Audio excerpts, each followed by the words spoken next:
Okay, right. Everything should be live now, that's no problem. Oh, it seems like we got a few things happening in the past hour or so. Right. Hi everybody, this is CVGS, I'm the Captain here, and welcome to our live discussion stream here on YouTube. So, as you know, this discussion stream is basically to just discuss like the things that we've learned from yesterday's Tuesday's live stream, and also a chance for those that are unable to join us on Twitch to actually like get news on what was the reviews from Tuesday. So, hi Luke, hi Drake, hi Vimeru, hi Rin, how's it going? Good to see you again. Hi everybody, right, good to see you. Right, so news-wise, we actually got not a whole lot, which is actually quite nice for me because I don't really have a lot to talk about for the Tuesday for the Thursday's recap video. But then again, you know, with the news of my computer being the way it is, which if you guys aren't familiar with, let me just boot up our Twitter so you can actually kind of see. Yeah, so this happened. My laptop battery got bloated enough to actually pop the casing ajar, and that's what's happening right now. So my battery is a bit bloated. I'm actually being careful with it. So right now it's currently in charge right now, and yeah, that's just going over there. So and of course we will be joined later by Brendan, because Brendan is actually playing the thing that we learned about today. So we wait until he gets here. So you haven't got it fixed yet. It takes time because I'm going through official channels. So I'm actually going through the laptop brand, which is HP, and so I am getting the technician to come down and get repairs for it. So this is happening in due time, but don't worry. All the streams will still be happening, no problem. So as long as I exercise the battery and such, but I don't want to take the risk of actually putting in overuse by doing editing videos. So 5 videos will come out a little bit slower this week until I can get this fully repaired. And in terms of that, you actually will still get more content from us, which includes this as well. If you guys haven't seen the notification, because on Twitch, everybody reached the community goal that we set, and you're gonna get me playing Resident Evil 6, Resident Evil 2 remake, and sucking at it because I'm not very good with this also. But yeah, that's happening this Friday. Just to let guys know what's upcoming in the world of CVGS rather. So, but yes, let's get straight into the news right now. So hi Kazu, yes, you can send over the brews, although it'll take me some time to actually take a look at it. Hi Andrew, heyo heyo heyo, say ho, say yo, repeat after me, TMD. Okay, Toamaji Dai Tenshi. There we go. Right, there we go. Right, can't you remove it and put your notebook on charger only? I don't want to take the risk. So while I can remove the battery, seems like a simple process, but I don't know what will happen if I do that. So I don't want to take the risk. I'd rather have the thing fully prepared before anything happens. So yeah, funny how everyone was so concerned and nobody noticed that the Thing Saver Dragon V has no mate. So yeah, we will talk about it. So what day is it in the time zone you're in? Right now it is the 23rd. We're going into the 24th in about 3.5 hours or so, less than that or so. As you can see, our clock is over here, so you can see the time that we have here. So you know it's the 23rd from there. Hi Mama Fice. Hello. Hey, actually watching analysis of Vanguard here and Yu-Gi-Oh on the other channel for both live at the same time. I see. Well, feel free to jump in the conversation here. So hopefully we can catch your attention away. So yes, let's talk about Thing Saver Dragon right now. So right, so Thing Saver Dragon, this is the big news that we got, and we'll go with the big one over here. So its skill: when this unit is placed on the Vanguard circle, by paying cost counter +1 and search your deck for up to 1 Blaster Bait Seeker and call it the Vanguard circle and shuffle your deck. This unit gets plus 10k power. The call unit gets plus 10k power for each of your force markers until the end of the turn. So something like this is actually quite easy. You basically want to put the force markers just underneath the Vanguard, mainly just the Vanguard itself. And after that, anytime that you call Blaster Blade Seeker when it's placed, then that Blaster Blade Seeker will actually get the same amount of force markers will have you to dedicate double. So that's a good way around it to actually give you a very strong Blaster Blade Seeker going over there. We'll talk about Blaster Blade Seeker in a while. We continue on. So volume, sorry. My brain's a bit scatterbrained. So auto, Vanguard Circle. At the end of the battle, this unit attack. If you do not write this turn, cost Soul Blast 3. Choose 4 cards from your drop zone, return them to your deck. Search your deck for up to 1 Seeker Thing Saber Dragon, write it as stand and shuffle your deck. So basically this is Legion. I guess you guys may know each other, so yeah. This is basically Legion, so Soul Blast 3, and then you can choose 4 cards from your drop zone, send it back to your deck. Then search your deck for up to 1 Thing Saber Dragon from your deck, write it as stand and shuffle your deck. And then you can go through the process on the top whereby you can actually call Blaster Blade, you get the imaginary gift, and then you call Blaster Blade Seeker. And after that you have another Blaster Blade Seeker there, and he has plus 10k. So you actually can do multiple attacks with Royal Paladin, which is something that Royal Paladin is well known for doing, especially the old premium Blaster builds. Alpha Blades also to a certain extent, and Altma as well. So this is kind of like reinforcing that notion, you could say. So but yeah, this is quite nice actually. It's nice to see actually something like this, and it works true to form to what the old Legion is. But we'll get to we'll get to like talking about the old part as mentioned by Mate. So funny how the TSD has no mate. So we'll look at its intended mate here, but we'll talk about the Legion part at a later time. So right, so Blaster Blade Seeker that we have over here. Get a preview of that card art right there. Right, so auto, when this unit is placed on the Vanguard or Rearguard circle, discard a card from your hand, choose one of your opponent's front row rearguards, and front row rearguards and retire it. So you discard a card to do that. Then you choose one of your Seeker Vanguard, so it has to be Seeker Vanguard, and currently right now it's only Thing Saber Dragon right now. With grade less than or equal to your opponent's Vanguard, and that unit's original critical becomes 2. So this is kind of like a stopper, so that, you know, if you have Thing Saver on and then you call Blaster Blade Seeker, you can't give the original critical plus 2. So this actually makes the Thing Saver deck more of a Force 1 deck rather than a Force 2 deck, because having the original critical become 2 for the Vanguard, right, means that something like this, right, can actually use the combination right here to get a much harder hitting Vanguard attack. With the critical plus 2 over there. So that's the nice thing about this Blaster Blade Seeker.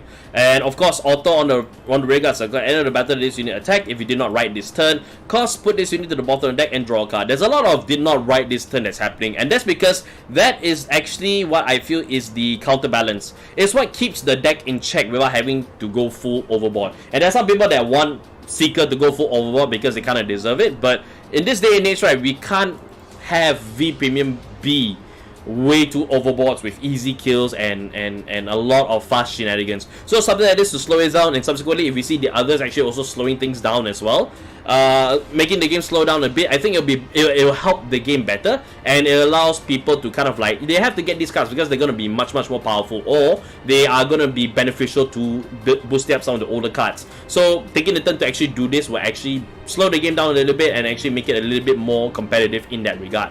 So I personally kind of like this if you do not write this turn. So Thing Saver cannot go off immediately, Blaster Blade Seeker also cannot go off immediately as well, so you gotta play patiently. Simple as that. So right, I'm excited about today because it's not just Wednesday, but it's also Sonic the Hedgehog's 30th birthday. I'm going to be playing a lot of Sonic games today. Love Sonic. Nice, good to know. Said you can't sorry about the file name. No worries, Kazu. I'll take a look at it later once we are free. Once I'm free from here. So, right. So nice. They are about balancing gifts also, right, Luan? Yeah, I think. Well, Luan was made with the old team, and this is Morik's team that's actually handling this boost. So that's why they kind of looked and analyzed everything, and then they make sure everything is actually quite counterbalanced from there. So, and of course, the new unit that we get from the V-Clan collection, which is Augustus, and you know, auto on the Rearguard circle. When this unit boosts a unit with Blaster Blade in its card name, by paying cost card plus 1 and discarding a card from your hand, the boosted unit gets plus 5k 1 drive until the end of the turn. So this card actually is helpful not just for the V series with Blaster Blade and Blaster Blade Seeker as well, but also for all Blaster Blades, like your Blaster Blade, you know, your Blaster Blade Exceed. you know, all the Blaster Blades that's in there that can be put into Royal Paladin, basically. Blaster Blade Spirit even as also. And of course, it's emphasized more by the auto back row Rearguard Circle. Once per turn at the end of the battle that your Vanguard attack, stand this unit. So this card actually is a restander, and this one is supposed to combo with Think Saver, since you can actually superior ride Think Saver. And of course, you know, when the Vanguard attacks once a turn, you can actually have a restand, so you have back your booster again. And especially when you call the Blastblade Seeker with his skill, and then after that you put it in front of Augustus. Augustus will restand, and you know, when it boosts as well, you can actually pay the cost. It's kind of card from your hand, and you know, you can get the plus drive on it as well. And the plus drive indicates, right, that this is actually going to be a very strong boost for any Blaster Blade Gunslot builds. So, because Gunslot has the ability to make your any Blaster Blades on the Rearguard Circle become a Vanguard Circle. So this is where the thing comes in. So you'll be able to do another twin drive with Blaster Blade from there. So yeah. Vimero, they still need to rotate the bonker decks in V, like Cross, Gavril, and Luad. So we met several times. So even though the stuff will be balanced, we'll still need to get something bonkers as well. I think in terms of that, right, there might be a restriction list. There's still like quite a number of whispers about a restriction list happening. The same amount of whispers not happening. We'll have to see, but at least this is going with the latest boost is better boost. But if the latest boost is there to start off rebalancing the game, and you know, while we still have the bonker stuff, but at least this new stuff, right, can actually like bring everything up to a more even footing.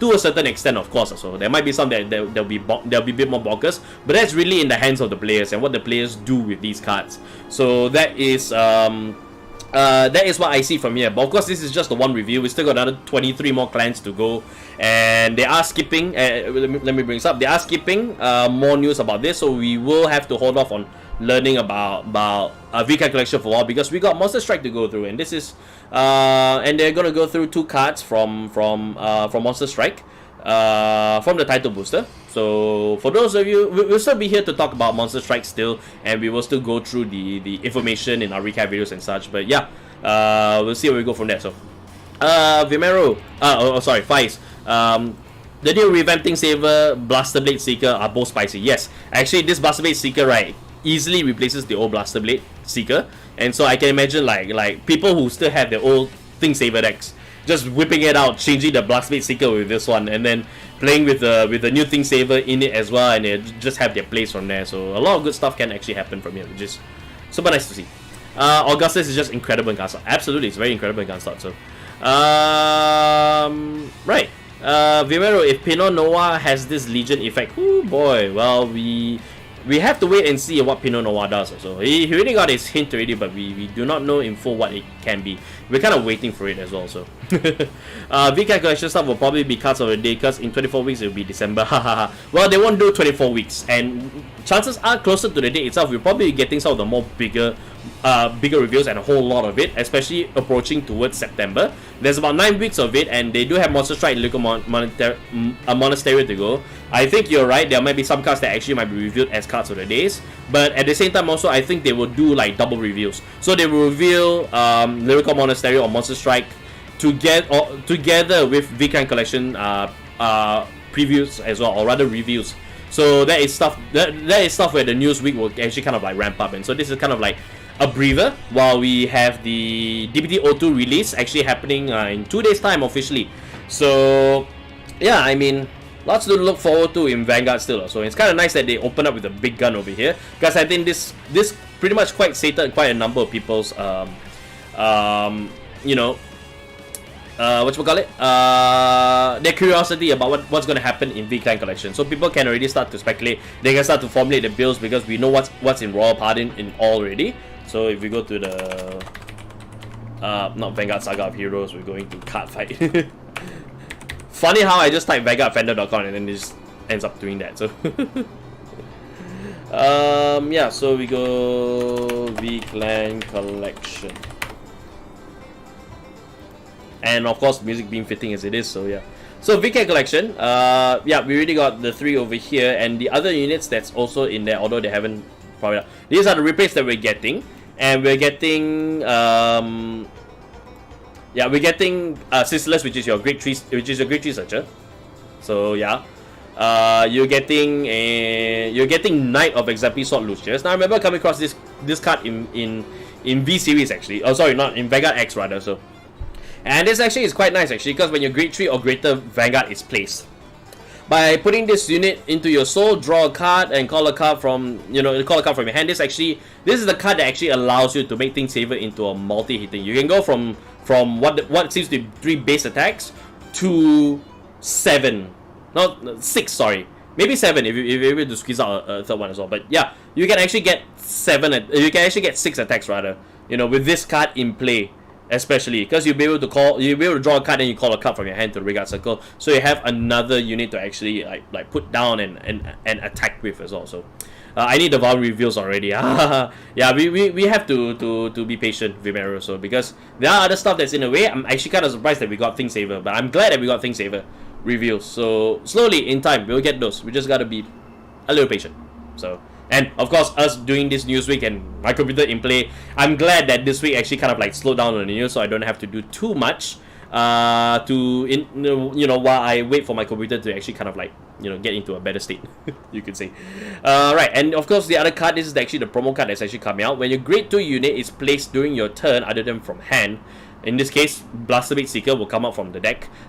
Put this card into the soul, then one of those units get plus 15k. So the idea here is that you have this. So ideally you have this Blasterbait Seeker, Think Saver Dragon. You have 2 Augustus probably in behind Blasterbait as well as Think Saver, and then you probably have probably have Lucius over here. So what you can do, right, is that you attack with this.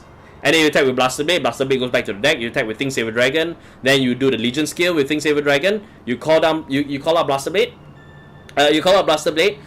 Both Augustuses will stand. The Vanguard will stand. And because of the timing of things, right? So when any grade 2 is placed, this one goes into soul plus 15k to potentially Blasterbait Seeker or to the to Blasterbait Seeker or to the Vanguard, depending on which one you want to have the higher capabilities.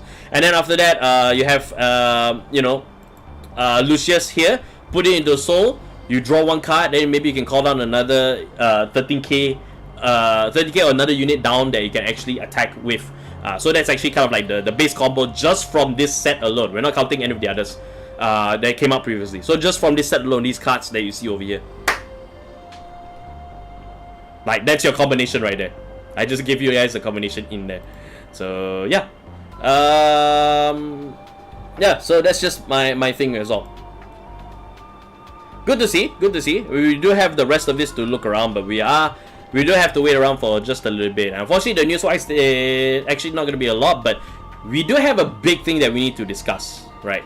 And this was something that me, Leon, and Brendan on Twitch ended up like trying so hard to figure out like what is the ruling. We have the logical ruling, and we have the one where it satisfies both parties that's saying it. So, and that's the whole Legion thing. So, so let me just bring up Seeker Think Saver Dragon, the old one, and we will go from there.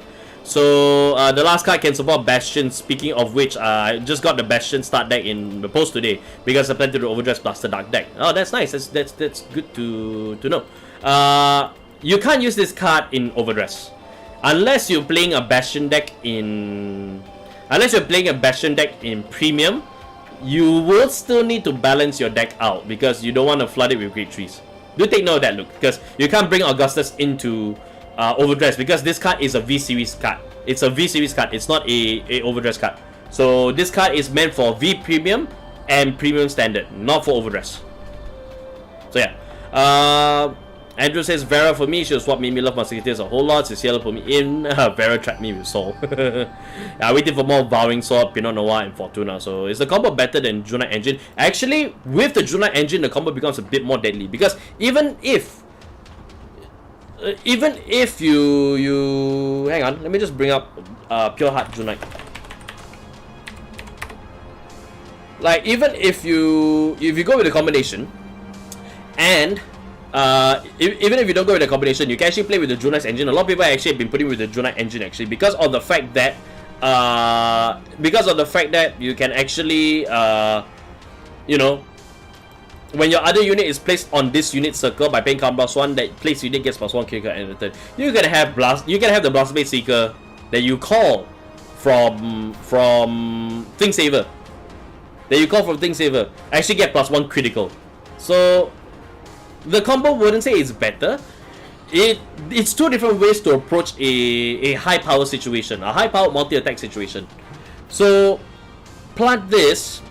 So you plant this Ashley down, and then after that, you actually will call Thing Saver, or rather you call Blast Blade Seeker from Thing Saver, and then you put it on top of Ashley. Ashley counter +1, and you can give the plus critical to that place unit over there. And you can actually, I would say that you can stall, but when you play Thing Saver Dragon, when you play this thing, like, you have to take note of the problem here, which is if you did not ride this turn. So the counterbalance here, right, is that you cannot rush out. So if you want to play a combination like Pure Heart Seeker, and you want to do the if you did not ride this turn thing, it's very difficult for you to do that. So you won't be able to activate this Legion-like skill in order for you to actually benefit from Ashley being in the Vanguard circle. So you gotta pace things out, or you rather have to put Ashley in the Vanguard circle. And this is speaking in terms of V Premium, just V Premium alone, because we have a lot more open options in Premium after all, in order to be able to do all sorts of combinations. In fact, we're waiting on Brendan right now to just come in and just give us one. So currently he's having dinner right now, so I'm just waiting for him to come on in due time, of course. But yeah, basically speaking, builds. Actually, let me bring up like some of the builds.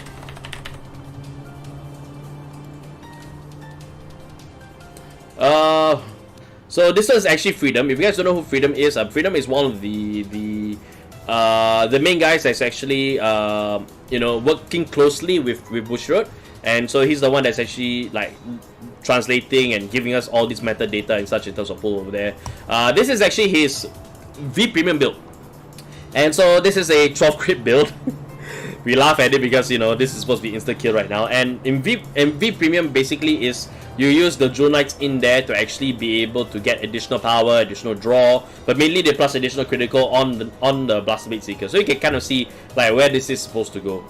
And the Hill Guardians is there to actually kind of like stop with the to actually stop with any sort of early rushes that you can kind of expect. So the Sacred Translator.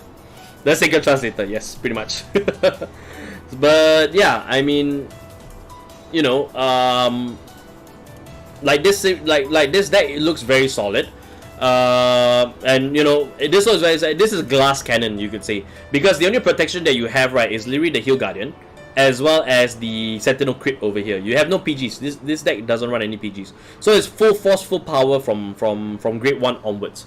So grade 1 onwards, grade 2 onwards, and you go strong from there. I like the idea that I really like the idea that there's only 8 grade 3s here. So making sure that you mulligan and getting these cards out is actually quite important as well. So time for Brain combo with old and new TSD from Brendan. So yeah, we'll probably get his input on what that is also. But yeah, that's just a sample of how we can actually combine, or rather how you can put together Jewel Knights and Thing Saver in V series, just like how you did before when Legion first started. When Legion first started, people combined Ashley with Thing Saver Dragon so they can get the break ride and everything goes off from there. But yeah, this is kind of like emulating the same idea in different format, or rather, yeah, in a Reboto format, you could say, and just taking the ball and running with it also. So you have a lot of like really strong stuff over here. So yeah, I'm out of breath. That's all the news, literally. So that's literally just all the news. I wish there was more, but that's all of the news. I think someone made an MLB Seeker deck too. So yeah, because the MLB Seeker deck, the combinations is coming in, but for V series and for G series as well, like they're coming up. I'm not too certain whether if we'll be able to find any sort of sample deck builds as well. So, and of course we're looking through our own Twitter right now, so hopefully there's nothing that will get us in trouble with YouTube. I scroll, but I fear the worst. But yeah, if you guys want to send us if you guys want to send us the the deck list, so absolutely you can do so through our Discord as well. So if you guys are on our Discord, you can actually put it in general chat and I can see it from there. So just let them know. So we all wish for simple things because it's us. True. We do wish for simple things indeed. So Captain walking on a minefield right now. Oh yeah, I'm always walking through a minefield. That's why I gotta be careful with the things I say and the things that I do. So because any moment I come across. Anyways, yeah, we should talk about the thing that we discussed. Now, a lot of people in Premium are already thinking about combining the old Thing Saver Dragon with the new Thing Saver Dragon over here, and we run into the conundrum with Legion over here. So let me just open this up because I think we need to do some reading about Legion. Sorry.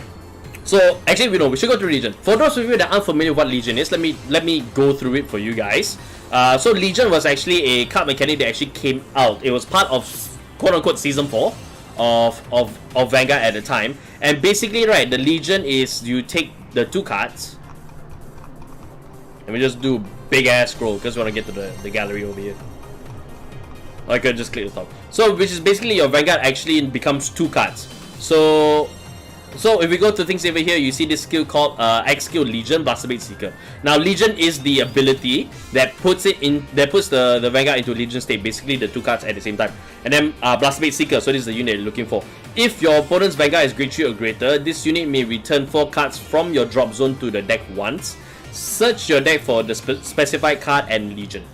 So yeah, so that's what Legion is also. And this was actually quite big and pretty much popular, but this one predated Strike. So Legion was actually superbly undercooked, so there wasn't a lot of focus on the Legion mechanic after the initial release, and it only got like 2 boxes worth. So the thing only lasted like what, perhaps 3 months, and then it went to Strike. Which is weird, but yeah. Anyways, that's the Legion skill. So alright, we got Brandon in here, so just give me a second. Hi, Brendan.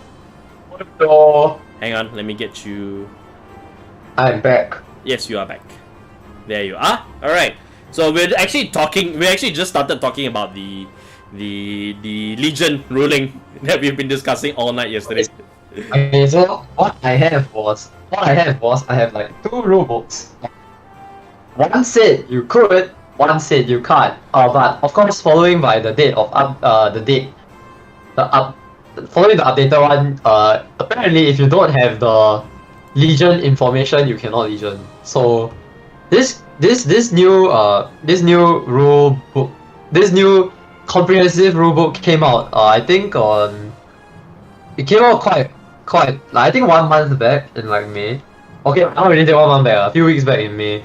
So after figuring that, I realized you cannot do the Forced Legion thing anymore, which is sad, but not really. Yeah. So yeah, we clarified that, but let's just go through the entire story here. So oh yeah, I saw that. It looks like you can call Blaster Blade from V, but does not activate Legion. So yep. So I actually do have the Blaster Blade Seeker Legion trial deck, so I do know how to Legion. It's just for formality's sake, because we don't know if there's anybody here that's actually unfamiliar with the mechanic, so we want to go through it just to emphasize on what we are to expect from it. So but yeah, it has no mate, right? Yes, the new Thing Saver Dragon does not have the Legion ability, so it cannot search for mate. So, and this was the question that went through our minds really. So the question that went through our minds is that we read the skill for the old Thing Saver Dragon. Color Blast 2 and Soul Blast 3, choose 2 cards from your hand and discard them. So at the end of the battle, this unit attack. If this unit is in Legion, you may pay the cost. If you do, search your deck for up to search your deck for up to 1 card with Secret Thing Saver Dragon, named Thing Saver Dragon, and write it as stand shuffle your deck and choose one card with Blaster Blade Seeker from your Soul and Legion. And then after that, the other skills, when this unit attacks, you get +2 at the end of the battle. Here's the thing: if you use this skill and then you write into this new Thing Saver Dragon, which a lot of people have been thinking of, like, what's the part here of Legion? So where does this go? Choose one of your Vanguard. Choose one card with Blaster Blade Seeker card Legion. What happens here? We went through a huge rabbit hole, basically, of no, it cannot, which is the logical explanation, and it has been proven true to a certain extent. And I have Brandon actually found a faster way to actually figure out whether if what we were thinking was correct or not. So I'll get to that for you. Or yes, and then what would it do and what will completely happen. So what we ended up thinking was that, the way that this works is that if you, like, if the unit that you legion into, right, does not have the skill, you technically speaking, it fizzles out because it doesn't have the ability to legion. And so you can't actually do it. And this one refers to the state of legion, rather. So this one refers to the skill of legion, rather. Sorry. So the skill of legion, right, is asking you to put it into the legion. It's asking for you to put it into legion state, and it needs this particular skill in order to do so. It needs this keyword in order to do so. To do that. With the new thing, Saber Dragon, it actually cannot do that because it doesn't have it. So there's a logical explanation. Choose up to one Blasterbait Seeker, and nothing happens. Basically. Basically, nothing happens. The other side of the coin was that, but Legion is you tell something to actually put it in Legion. So even if it doesn't have the thing, this card A is telling card B to actually do something. So because it is so, you can actually do it. So you take the new Blasterbait and then you just put it next to it and then just put that into Legion state. Like, even if the skill doesn't have Legion state. But then it raises up a lot of questions as to why that cannot work. Like, if you put it into Legion state, how will we know how much power it has? Because this Legion 20k, right, is to indicate the power, the power combined between the two Legion cards. In this case, Seeker Thing Saber Dragon and Blasterbait Seeker together as one. Yep. So sadly. Yeah, so it's like, but then, so that's one problem, that's one fallacy. Like, where will we get the indicator of powers? And people ultimately say, Legion is basically just combine the two powers as one. It's just an indicator just to confirm. But it's like, no, it's on the skill, so that's why it is the case. But if it's not on skill, what does it say? And you cannot say, you put the two powers together, because that does not make sense. That absolutely does not make sense at all. Some time back, one rulebook say you could, but now no. Now no. Well, Bushra has the power. Yeah, Bushra has the power to update their rules, obviously. So. No, I mean, like, they updated it and made sure that there wasn't any confusion. So I am appreciative of that, honestly, because having the new thing Saber being able to force Legion and have Blaster Blade together with him is actually making the deck as a whole much more solidified. Much more solidified. If that made any sense. Yep. So you just choose Blasterbait and nothing happens. Yeah, basically you choose Blasterbait Seeker and nothing happens. By right lah. And that's the that's the logical explanation to it also. And actually, like, I actually did a bit of reading around and try to learn as much as possible. So this one comment actually is the ticker here. So no, not this one. Which one? Where was it? I remember reading somewhere that is that it has to have the Legion ability in order to be able to do it. If you want me to send you the Cardfight Vanguard rulebook, I have it. No, it's fine. It's fine. I think I read it somewhere. Okay, that's in case if anyone is confused. Let me just Control F here. Sure, no problem. So, maybe got deleted because no irrelevance. Yeah, pretty much also. So wait, what about cards that have Legion but the mate doesn't, like Kaiser, Crimson, and Vermilion? Kaiser Crimson has the Legion ability. Yeah. Kaiser Vermilion is correct. Yeah. That one is the same logic as the cross. Yep. At the end. Same logic as the cross as the end. As long as the card name is that particular name, then that one can be the Legion mate. That one can be the Legion mate. But this is the Legion leader that we're talking about. The Legion mate can have the Legion ability. It doesn't have the Legion ability. That doesn't matter. But it having the Legion ability would be dumb, obviously. So imagine Legion upon Legion upon Legion upon Legion upon Legion. Yeah. So as long as the Legion leader has Legion, the mate doesn't matter, because the power just as long as your Legion leader has the Legion skill, you can always seek the mate. Correct. So. Yeah, so you ride into Kaiser Crimson, and after that you will get you seek mate for Vermilion. So, and it doesn't matter which Vermilion is, Kaiser Vermilion, the original one, or the V series one. So, yep, you can pretty much go from there. So, so what ended up being the compromise actually ended up being the answer, because as been pointed out and as also mentioned in the rulebook, and here's where I just discovered why. Here's where I discovered like why it actually cannot work, because I just read the text, the flavor text that explain Legion over here.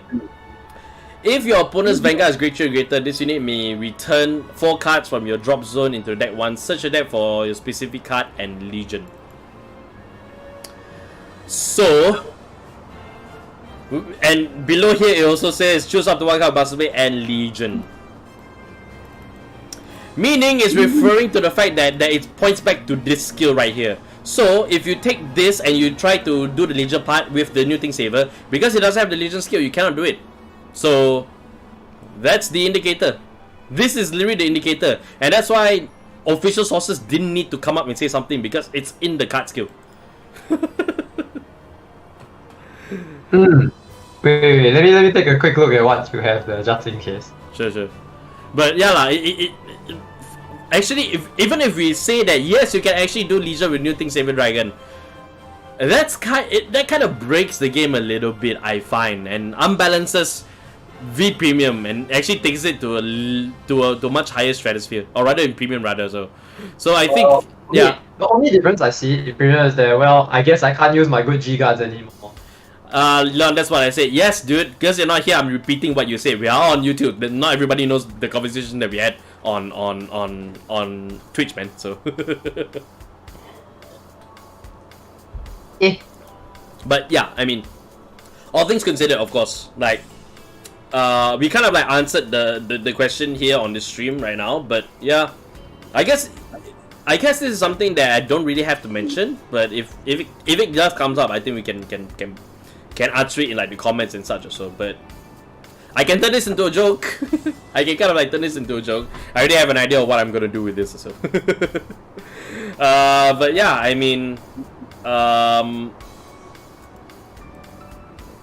yeah, that's pretty much it also. Leon also pointed out that actually they're streaming. I think it may have been a premiere, but actually now it's just a video. We take a look at it. This is actually Overlord versus Phantom Blaster. So there's actually a card fight of this also. So we'll take a look. We'll take a look. So reading is hard. Some robotic YouTubers. So no, actually I had this saying, when people say reading is hard, right? My immediate response to that is no. You're just lazy. Reading is not hard. You're just lazy to read. You're just lazy to read also. I can't, because not everybody is dyslexic, of course. Not everybody can be dyslexic. I can't seem to count today because when I counted the cards at the Bastion start deck, I miscounted too, so. Hi, Leon. Edric says, hi, Leon. I know what you mean. You're not. I know what you mean when you say Leno. Hi, Leno. Yeah. So rather, people want to exploit it to the max. Also. Yeah, it's just people exploit it to the max. Also. But as far as our understanding mind is, like logically speaking, right, it should not be the case. So, then what is top deck hero's excuse for their misplays? I don't know who top deck hero is, but. Okay, like I said, it was. Like I just mentioned that it was from an old rulebook, that the older rulebook that was a legal play. Yeah, so it's by the old rulebook. So things might have changed since then, and we also don't know. So yeah, do not like call out anyone, especially the YouTubers for this. Especially when not everyone is always informed when Bushiroad updates their manuals, because even the judges themselves sometimes don't know when the manuals do come out. So yeah. Harry McKenzie, thank you for the subscription here on YouTube. So hello, the Knot. Good to see you. Hello. Yeah. So yeah. My name is Ibo here. Is something you should know. Correct. So in terms of like the rulebook updating, right? They don't tell people when the rulebook is updated. Usually when they do that, right, that's like at the start of a new season. So when Overdress came out, they probably updated the rulebook. When V series came out, they updated the rulebook and so on and so forth also. So you can expect at least like check the rulebook once a year if you are able to comprehensively go through the entire manual step by step. So yeah, so see their channel because it's the time there. So yeah. Yeah, no problem. So what legions we have in V already? Noah, Metaball, Witches, Seeker. Shouldn't there be more of those already? But yeah, anyways, about the Great One Augustus, it works with the Sentry Guard, right? Yes, because the condition for it to restand, right, is just when the Vanguard attacks once per turn, and as long as it's in the back row rearguard circle. So as long as it's in the back row rearguard circle, and then as long as your Vanguard attacks, they will restand. It's once per turn, free. So yeah. Musketeers, yep. Andrew pointed out Musketeers is in there as well. So yeah. So yeah. Wow. So there's not much to discuss already. Because the news was short. Because it's only like just 3 cards. And then the discussion for Legion actually died out now because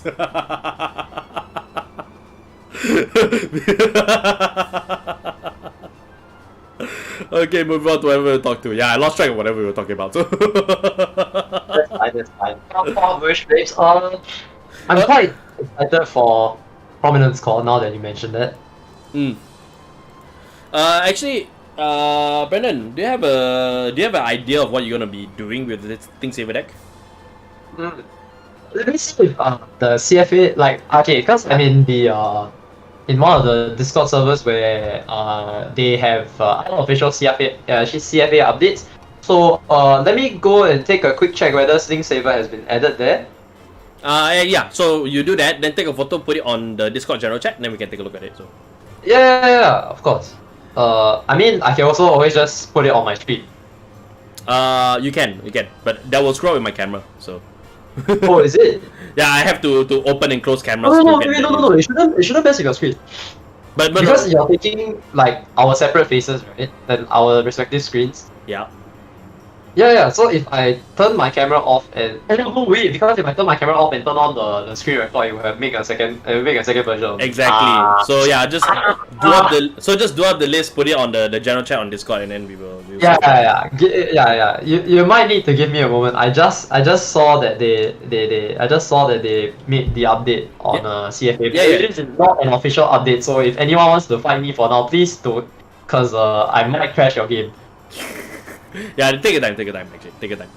But anyways, just a warning, because like with all the what do you call it because like how CFA is, if someone does not, if you have a file inside that is like not readable in the other guy's file, you will crash the guy's game. So like Yep. W from there onwards. So let me quickly load up CFA and build the deck here. So yeah. Of course, okay, as we build, I'll just slowly explain. No, because I can't see. You might as well just build the deck first. Take the screenshot, put it on general, then we talk about it when we get there. So yeah. I get you. Okay, let me quickly Mahat Speedo and like build the deck. Where is my boy? Yeah, as long as you stop talking, I can actually start reading people's comments because there's quite enough people that's coming in already. So.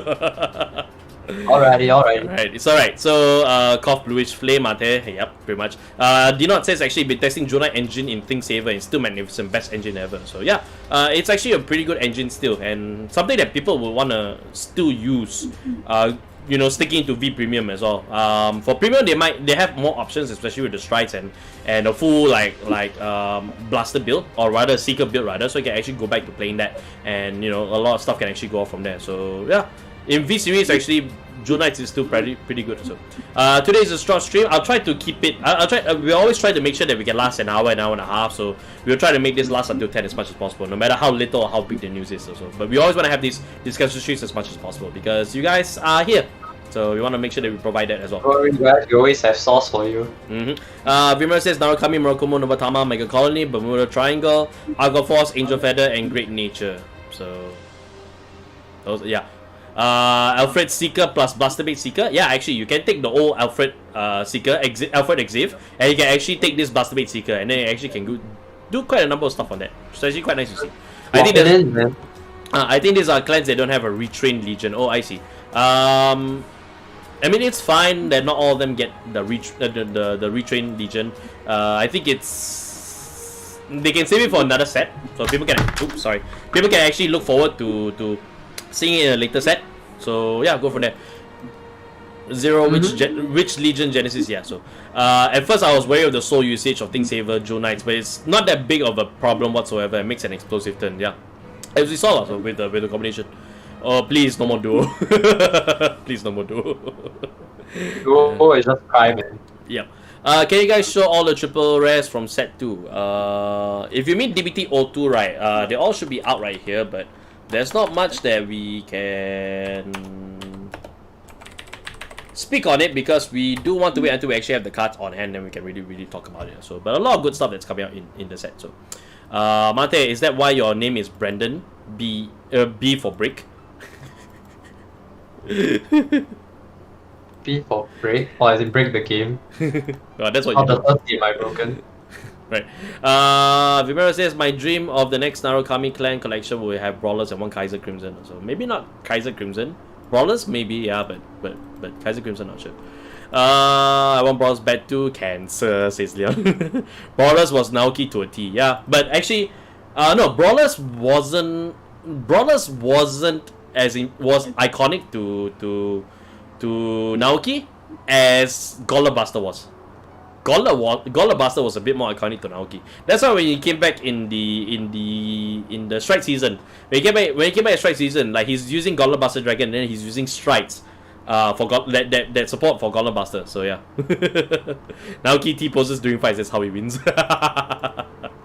Was there a Link Joker Legion during Omega Lock? There is a Link Joker Legion. Imaginary Plane, if I'm not mistaken. Actually, if I still have that this list here, because this list actually has all of the cards with the Legion ability. So if you go to Link Joker, which they do have. Oh, sorry, this is support. Excuse me. Should be up here. Yeah. So wait, there should be more than that. Oh yeah, there's more than that. So it's weird that they listed it this way. You got Berkelium, you got Hafnium. Hafnium is one of the popular ones, alongside Blaster Joker with Photon, Dark Zodiac, Garnet Star, as well as Imaginary Plane. Those are the main ones. Venom Dancer also as well, because Venom Dancer plays like restanding rear cards, I think, for every locked unit. So if you like playing the Nova Grapple style play, you would play with Venom Dancer. Those are the ones that are like the more prominent legions in Link Joker. So yeah, there was that. So where's my Dragon Newt? In Vanguard 0 Legion. It's in Vanguard 0.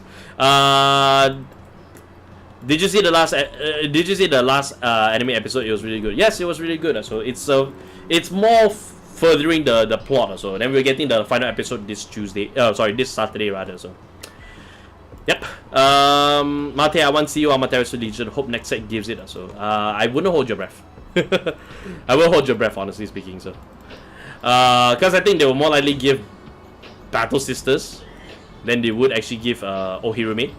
But we never know. We'll see how it goes. Golem Buster is 100% his real avatar. Yes, Golem Buster is actually more towards it also. Man, I just don't want more Eradicator support. The subclan itself has more support than the generic stuff as well.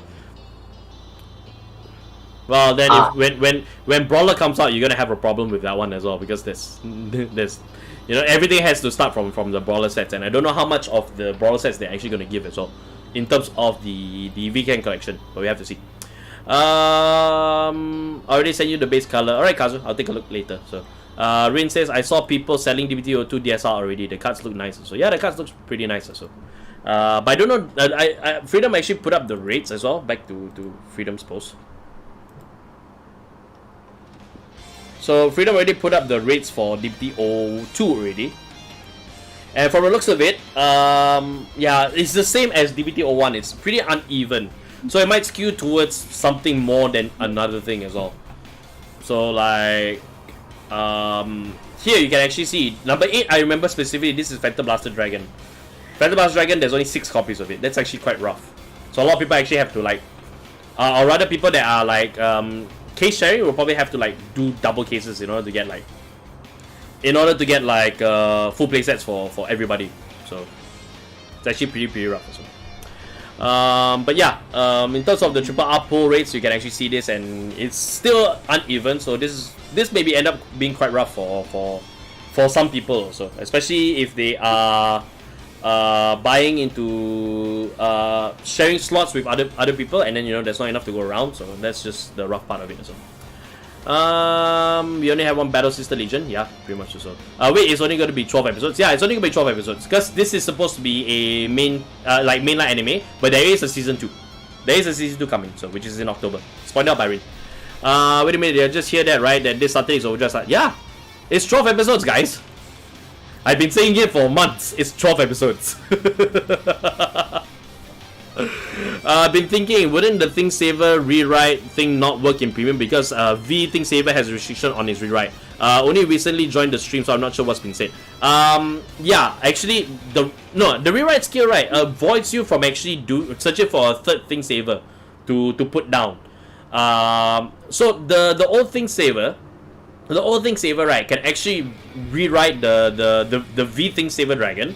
The V Series Think Saver Dragon will be able to attack, will be able to call out Blaster Blade and then will be able to attack. But it cannot do the second half of the skill because you did write this turn. So you cannot gain the send the forecast back to the deck and then you search for Think Saver and write it out again. So yeah. And then in terms of prevention of cheesing. Yeah, it's to prevent cheesing in that regard as well. And it's also to prevent early rush as well. With the card rather. So yeah. Yeah. Yeah, Cap, I got you the list. This is the rough, very very rough estimate of what I want to be putting together, of course. Yeah. Let's take a look at it in a little bit. So, how many sets of Vanguard Overdress do you think we're gonna get? It's been announced already, Alejandro, they have the roadmap that actually that's been listed out. We already have news on set 4 happening in December for Japanese. So Vanguard Overdress is going to be here for a very long time. So, and it's not going to be dependent on the anime anymore because it shouldn't have been dependent on the anime. The anime shouldn't have been a vehicle to promote cards in the set. The cards in the set should be standalone and they already have their own marketing already. So why should the anime do so? Instead, the anime should be something that's appealing to a more widespread audience, and then the widespread audience can enjoy it, and if they like it, and if they like the game that they're playing because they feel the sense of connection, they can get into the game and they can just go straight from there. So yeah, that's the reason why Overdress anime is the way that it is. Despite some people not being happy about it because they prefer the card fights, but honestly, this is actually a good way to actually get new eyes onto the product, and that's what Vanguard needs. It needs to always get new eyes onto the product, and they can't do it by continuously catering to already existing players. They need to get new people into it. So this is one of the steps towards it, and it's proven good so far. So yeah. Right, let's take a look at Brendan, your build. So I give you the floor to explain. Oh, I see you guys have actually joined the server. Thank you very much for joining the server. Where'd you put it? It's a secret. No, where'd you put the deck list? I put it in the Neo. Put it in this. The Neo is closed off to the public eye, bro. Right. Okay. Hold on. Sorry, bro. Let me just. Bro. Yeah, no grade 2 dev. So quickly get this done. Pain time zones. Yeah. Since V never changes. Hi, Emerald Samurai. Good to see you. Yeah. Does people want season 1 to have like 100 episodes? Lol, you shouldn't have 100 episodes. So, alright, thank you. Just want to make sure I wasn't being understand. No problem, Dinon. I'm always happy to explain if you need any clarification. So that's what we are here for. Technically, you can loop it since there's no counterblast restriction if it has no rewrite as well. Yeah, you can, but it's hard to. That's why they stopped it. Festival Collection is $80 TCG Play right now. Is this supposed to be 30 or 40 MSRP? I really can't speak for TCG Play, honestly speaking. But I think if you look at other places, like say 50 cards, 50 cards is one of those like online stores. They can actually get some cards. Maybe you'll find a price difference from there. But in terms of MSRP being 30, 40, I remember the boxes actually being about actually being around that price or so. So you probably want to check other places, other online stores, and just see whether if the price comparison is there, because everybody kind of has an idea that TCG Player kind of sells their stuff like pretty high, and that's usually like people to people price. So so do be careful with that. Makoto, where is the magical girl Yu arc? So it never happened. It's never going to happen. So a pepperoni secret, bro. Leon says "bruh" to you, Brendan. So Leon says "bruh" to you. Sharobo, is V series dying? No, Sharobo, V series is not dying. That's the very reason why we got. That's the very reason why we got. Where is it? That's the reason why we got VCAN connection, because it shouldn't die, and cards like this is supposed to reinvigorate the format, and you know, this being if this becomes a biannual thing, right, it actually will keep the V series actually quite fresh and quite competitive still. So V series ended, but it's not dead.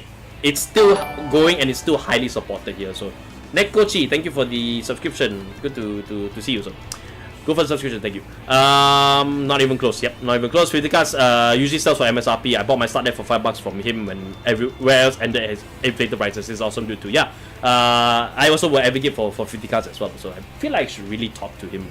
We haven't actually talked to. We actually haven't like formally interacted with 50 cards, but I think we should. But we like what he's doing. So yeah. But V for Men are still the best as well. V series ended. I thought he meant the anime. So no. I think if he meant the format, but no, it's not format. We're getting this boost in October for English, and in Japanese it's coming out in September. So yeah, it's not dead. They're still being supported and it's still lovingly played. So it's still alive and kicking. Yeah, $34 on 50 cards, but sold out. No, yeah, usually you have to be quick on the pre-orders. So any other websites have 50 cards? Not that I can really recommend per se. You probably should look around and maybe like ask a few people online and see whether if there's anybody that can tell you where you can go. So all formats are good, so it depends on which you enjoy. Yep. On another note, please do a rematch of Bar Magnus versus Hexor of Sorceress, please. We'll get the new stuff, and then we probably might do that. So I am home soon, says Leon. Yep, sure. I suggest following his Twitter, Alejandro. He usually posts updates when he gets new products. Yeah, absolutely follow him on Twitter. So and yeah, give him a shout. I'm one of those people who enjoy the nostalgia old school. So a site of our own is still a work in progress. Yes, Leon is right. We do actually have a site of our own that we're actually trying to build up as well. So once that is actually like properly set up, you guys can actually get cards from us as well. So currently right now, let me just point out to you, if you guys are interested in DBT02 stuff, Japanese, and even if you are overseas as well, you can actually get the cards from us for Japanese, and you can actually get yourself a playset of Dragon Empire, Chaos Century, Brandgate, Dark Zone, Sarkea, and yeah, you can get it for us locally. If you want it to mail to you, you can do so. If you want it shipped overseas, you probably will have to you'll probably have to pay for the shipping fee, but you'll be able to get your cards from us. So absolutely, this is another place to go. Just come over to our Discord server and you can do that. So yep, it is in SGD, so just do your conversions from there, and then we can work out as to how we can actually get like all this going on from there. So yeah, this is another place to XO times to look at the deck at time to look at 80% of the deck. So true. Yeah, we're still waiting for Brandon to send his list. So since he I did send the list. Where? Oh, deputy station. All right, so it's in the building station. All right, so here we go. We will take a look at the triple R cards from here. So this is premium. Yeah, this is for premium, of course, because Yeah. I main premium. Yep, indeed. So Makoto SY, thank you for the subscription. Appreciate it. So what site is that, Brandon? Oh, actually, where he built this on, it's on CFA. CFA. It's on CFA. On And Cardfight then Arena, the deck builder tab, right? After you build a deck, you just press S. It will save it as an image. It's very nice. Yep. It's very well done.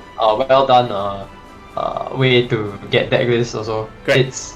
So this is his premium deck. So basically, it's the Legion Thing Saver with 2 V Series Thing Saver, alongside with 3 Majesty Lord Blasters and 1 Ashley. And of course the Hill Gallants in there, so that's actually quite interesting grade 3 lineup that you have over there.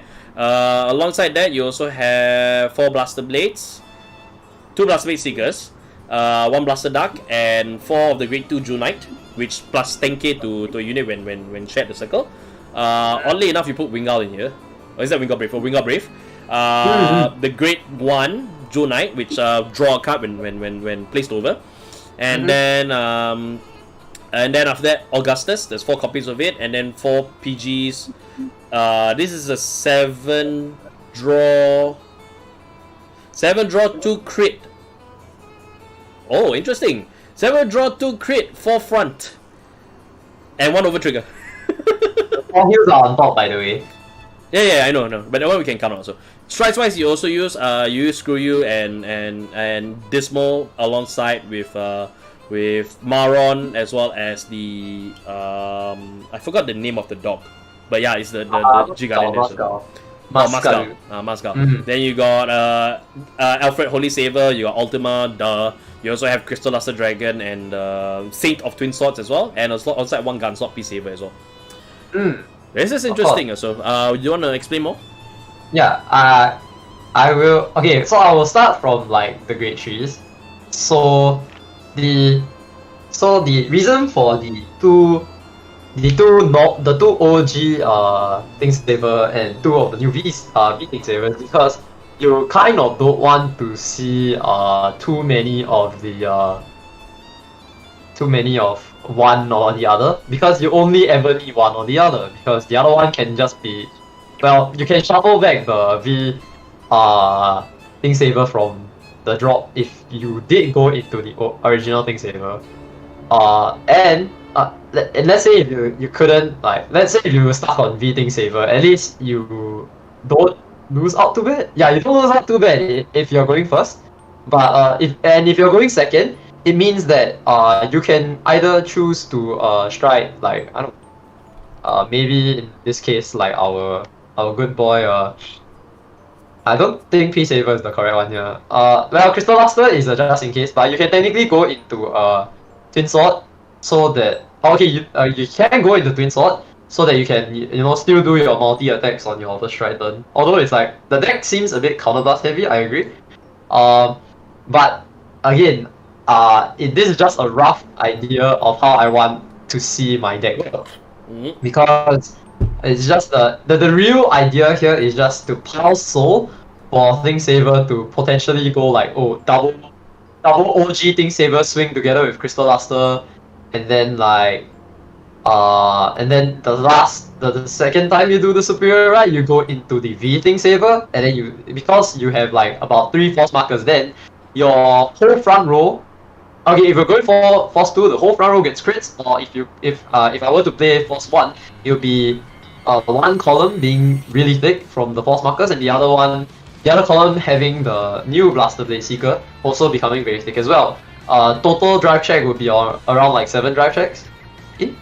Okay, if you just ride into the V Thing Saver once, then it'll be 5 drive checks, because 3 from Crystal Luster and then 2 from the new 2 from V Thing Saver. If you did like the full combo, it would be 7 drive checks, which I think is nice. Or considering the fact that it gives you more chances to hit your over trigger. And in this case, crit. I didn't play much crit here because you get natural crit anyway, either by playing Force or by having Blaster Blade buff your Vanguard with the number of Vanguard swings that you have.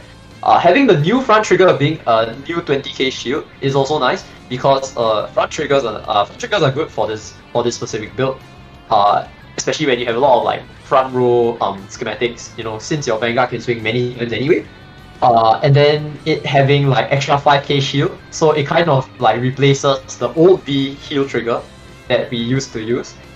Because I am running the new grade 3 V heals because I like self damage. I'm a sadist and a masochist. Does that need to be said publicly? Doesn't matter. No, okay. Because Premier likes the damage deny, so this is just in case. If we somehow do get damage denied by like the meta decks, like the ones that prefer to one shot you from 0 to 6. Which clan is your favorite to use in Cardfights?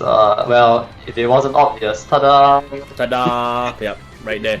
That's why we have Brandon on here, because I know that he'll be able to provide like this kind of level of insight for Royal Party, especially since he's been expressing quite a lot that he's pretty amped about Thing Saver coming out. So yeah. Yes, because I've been waiting for the day that my boy Thing Saver will come out. Okay, so we run the 1 Ashley instead of the 4 Majesty.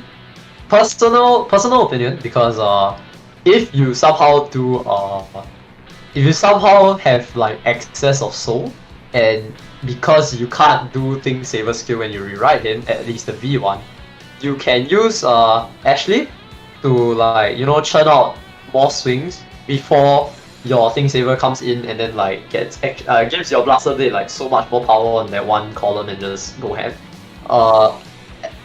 It's also like a decent backup Vanguard, just in case like, for some reason or another you don't see the Majesty, and like with all your Wingull Braves, I don't know how you whiff them, but if you somehow do whiff them, then rest in peace, my guy. I mean, there are chances that you do whiff, but if you do, then it's fine, because Ashley herself is a great 3-turn as well. Even going second, because we do have access to our best stride, Crystal Luster Dragon. So all in all, and then going to the Great 2s and 1s, of course you run the Jewel Knight package, because that package is like low-key busted. Even in Premium, Martha, I've seen someone with Surge Blaster 7 times. Yes, I mean, yes, it happens, but at least with Wingull Bracer, you do have the chance to you know, open the 7 and find the Blaster. Of course, maybe with more like what's it called? More modifications and testing for this deck. I think that Wingull Brave might get cut for Blaster Vanguard, maybe, because our Vanguard may not always have a Blaster, so Blaster Vanguard may be a bit bad because it's lesser shield and lesser power. Although the counter charge is very good, so it is a consideration depending on how direct you want to be. Although, again, because Thing Saver Legions with Blaster Blade Seeker, and then from there you have a Blaster Vanguard. On that turn, you could use the Blaster Vanguard to countercharge off the original Blaster Blade, and that is a possible opinion. I have been also considering Liu, what's it called? Pupil of Light and Darkness Liu, if that's the correct one. The one that can slide himself to soul and boosted by Blaster Friend Buckle or Flogo. Floral Paladin Flogo. And then from there you can do your multi-attack plays again, as per usual, with like your Force 1 and, you know, having Blaster Blade countercharge, making that whole process free. And then you like go into Thing Saver, making like, and then you go for the Thing Saver Superior, right? And then you like go for more attack. This deck just like the multi-attack. It's a bit resource heavy, as how Royal Paladin always has been. There has never been a Royal Paladin deck that can play on like 0 damage, except for like maybe the pure Majesty Lord Blaster build, which personally I use as well. Still not bad, but I want to play Thing Saver because I've been waiting for Royal Paladin Dragon for a very long time that gave me this much joy. Also, with Thing Saver being able to call the Blaster Blade Seeker from the deck, it just means more attacks. So, as always, this is just like it's kind of long, but a quick like summary of the deck. Quick is not the word that we use, man. Quick is not the word that we use. It was more like it's not that in depth. It's just simplicity of what I want to do at its finest. Because I feel that in Premium, if you can't like beat the meta, then you just play how you want to play it. And in this case, I just want to rush B with like my Thing Saver. So if you want a quick explanation, that last sentence is your quick explanation. Yeah, I want to rush B with my Thing Saver because I'm a simp. Right. All that aside, so you guys pretty much get the idea of where this is going. So what he plans to do. So, but yeah, I mean, the way that I see this is pretty interesting. So you're not playing some of the more like what we see in staple for Thing Saver or Blaster Blade in general in V series, but at least this is something that contesting Sisyllus and Wingull in this build, because Sisyllus digs for your Great 3, but Wingull, but in some senses Wingull does as well, and Wingull searches more cards for like less cost, other than an attack hit. But come on, in Premium, I'm pretty sure people will let your center Vanguard through, just because they want the one counter blast to kill you. If they can kill you, that's the case. If they really can't kill you, then I guess that there's nothing really much to say, because that is Premium in a nutshell. Yeah. Alright. But yeah, so that's Brandon's Premium idea from there. So then Leon says he wants to see Overlord build later. If he comes out later, then we can actually do an Overlord build. So if he has that prepared. No problem at all. So I've been wanting to say this for a while. I see Makoto in the chat, so hello, I hope you're still here. Did want to acknowledge you that you're here because you're a new subscriber as well as your first time chatter here. So thank you very much. Yeah. So Vimero says V is my favorite. D I don't really care for now. So V is proven to be interesting, but what keeps us going is really like Overdress standard, I feel. So when the Drover right line comes, then we'll see. Yeah, we'll see when DPTO3 comes out. So, Christ, yeah, your deck list, Mate says, Christ, if Blaster Dart goes into damage. Yeah, you'll cry a lot of tears. So. It's okay. It's okay. The Blaster Dart is just here just in case you need to stick to the MLB. Yep. It's not the main aim, because MLB can work fine even without the Blaster Dart. And for some reason or another, I always draw my Blaster Darts instead of my Blaster Blades. So I think I'm more concerned in getting the Blaster Blade side of the deck rather than the Blaster Dart. So yeah. Right. So Mate says I've seen somebody whiff search for Blaster 7 times. Yeah, I've seen that happen plenty of times. I am one of those people. So I'm usually one of those people that you see from there. So I love you so much. Yep. So anyways, but yeah. Luke says this is why Royal Party are my favorite clans as well. Yep, we all have our favorites for many different reasons. So and yeah, if what Brendan said resonates with you, then yeah, Kindred Spirit, right? It's there. Okay. Alejandro actually asked for this, so let's take a look at the triple R's in DPTO2. So we got Draconic Overlord, Urger for Dragon Empire. We've got Dark States, Crimson Expeller, and Diablo's Jetbacker Leonard. We also have, for Brangate, we have Overdress as well as Perio Turquoise. Cactus Sanctuary has Refuseros and Phantom Blaster Dragon. And yeah, Stoicheia has Daimanaru and Rogue Headhunter. So we'll start with Stoicheia since we have you, Brendan. So triple R wise, Rogue Headhunter for Zorga. I am speechless for this card, honestly. You love it, don't you? Yeah, it's actually something that it's what I ever wanted. Yeah. In a Stoicheia card for at least Zorga. So yeah.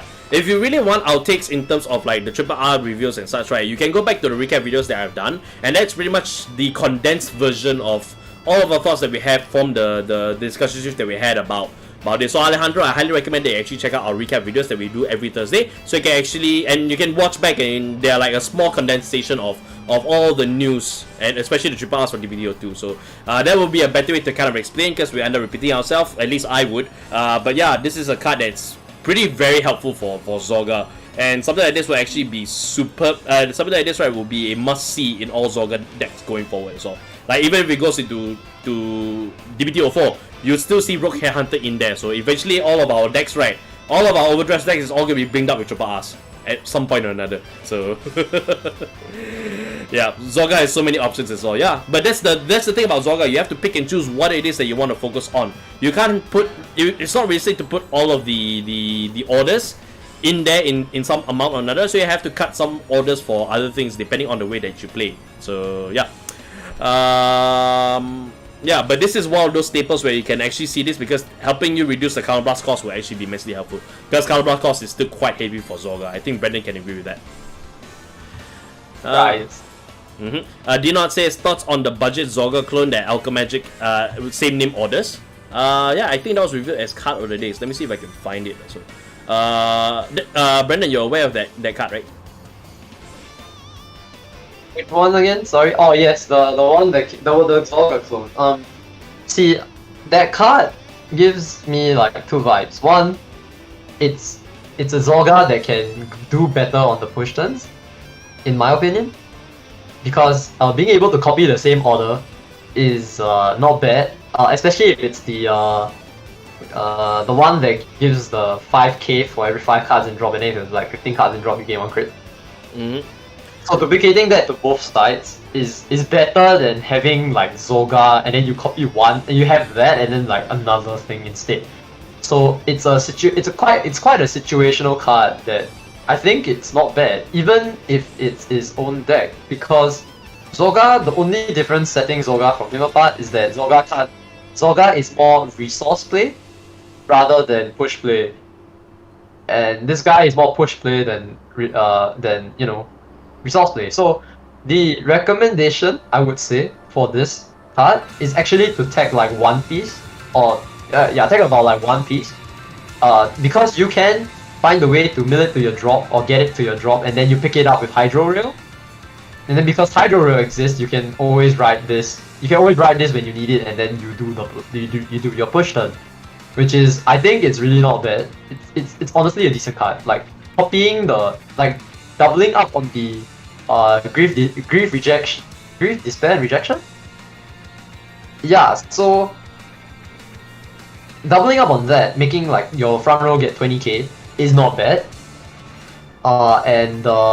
Doubling up on the plus 15k one crit for both your columns, because by the time you ride this card, it's probably late in the game enough. It might be even plus 20k from my testing, so it's not bad. Having plus 20k to your front row and crits on both sides, it's like a lot of pressure. You can even pressure your opponent for crit. If your opponent is scared that your Vanguard can like double crit out of nowhere, because Zorga does have your like 9 crit your 9 crit runs, including Blessed Fervor. And if you do check the Blessed Fervor, that means like one column is insanely huge with like 2 to 3 criticals, and it's really, really nice to see. Or in this case, well, not Zorga in the center here. The thing about this release card, right, is that there's one thing that we have to remember. Zorga is not in this set. So for anybody that actually picked up like Zorga cards in DBT02 and then realized, oh, actually I can't do any Alchemy Magic because, you know, I don't have Zorga for Alchemy Magic. This is your common replacer for Zorga, basically speaking. If you already have Zorga, I don't see why you would play this card, although you would play it if you have a big brain plan at the end of the day, like what Brandon has said in the past 5 minutes. But otherwise, right, this is actually something that players can actually pick up and, you know, build a budget Zorga build or budget Alchemy Magic build, and that way they can still use Alchemy Magic, but the limitation is that you have to use 6 copies. So it'll be interesting to see whether if, you know, somebody will actually make this a full deck or so, because I think it is not bad of an idea, especially if you have everything else from DBT02 as well going along with it. But yeah, I mean, all in all, in general, this is just a way to make sure that players actually can play Alchemy Magic.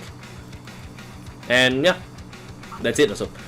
Troy Richard says, I think Saver is a must-have for premium. If you're already playing Royal Pardon, you're gonna get it anyway, honestly, Troy.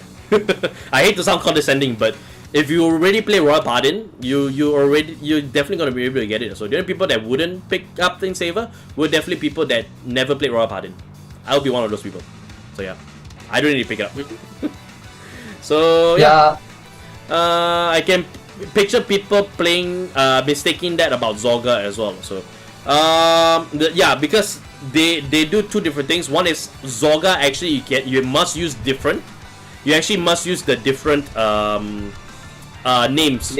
But for this one, you have to use the same names. So, but people that have been playing Zorga the entire time before will actually be using Alchemy Magic in different names. So they will never run into a situation where they run up into this card, not unless they know that they consciously know that they're gonna do it.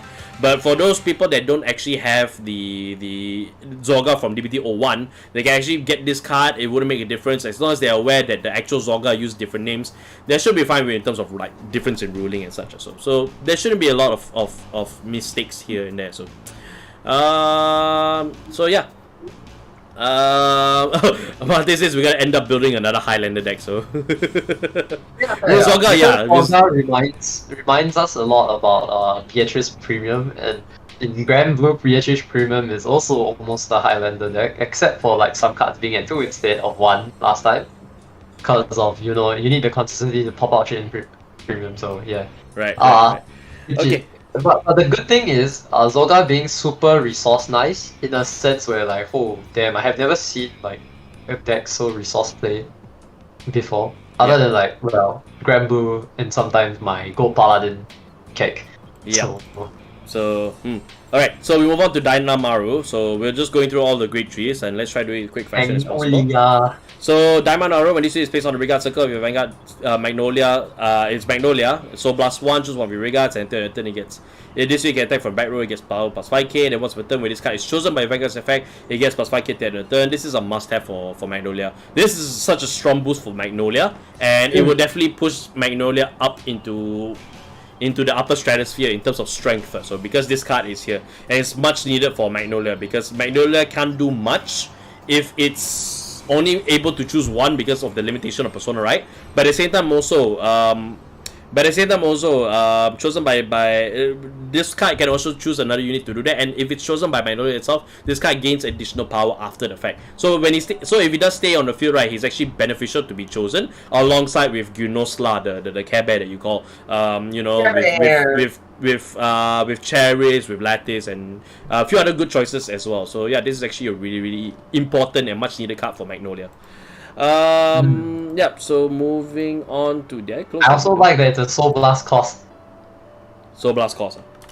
Yeah, it's a Soul Blast cost, but of course Magnolia does suffer a little bit, but I think a lot of the builds for a lot of the cards individually might actually have solved that problem. So yeah, so they'll have a little bit more soul to actually use, and they can actually cross in with some of the cards from Zorga to actually be able to build up more soul.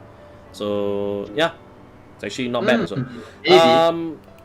Alright, Big Boy Phantom Blaster Dragon. Big Boy Phantom Blaster Dragon. Jeez, there's a lot of versions of him. Place on the Vanguard Circle, choose a card with Blaster in its card name from your sword, and we call it the Regard Circle. And then act once per turn, card plus 1, retire 3 Regards, choose 2 of your opponent's Regards, retire them, and this unit gets plus 10k, 1 critical on the end of the turn. It's basically the same version from Vanguard 0, but it's nice that it's actually brought into Overdress, and it's done in a way that this doesn't seem any better than the V-Series Phantom Blaster Dragon. So this is actually quite a nice upgrade from there.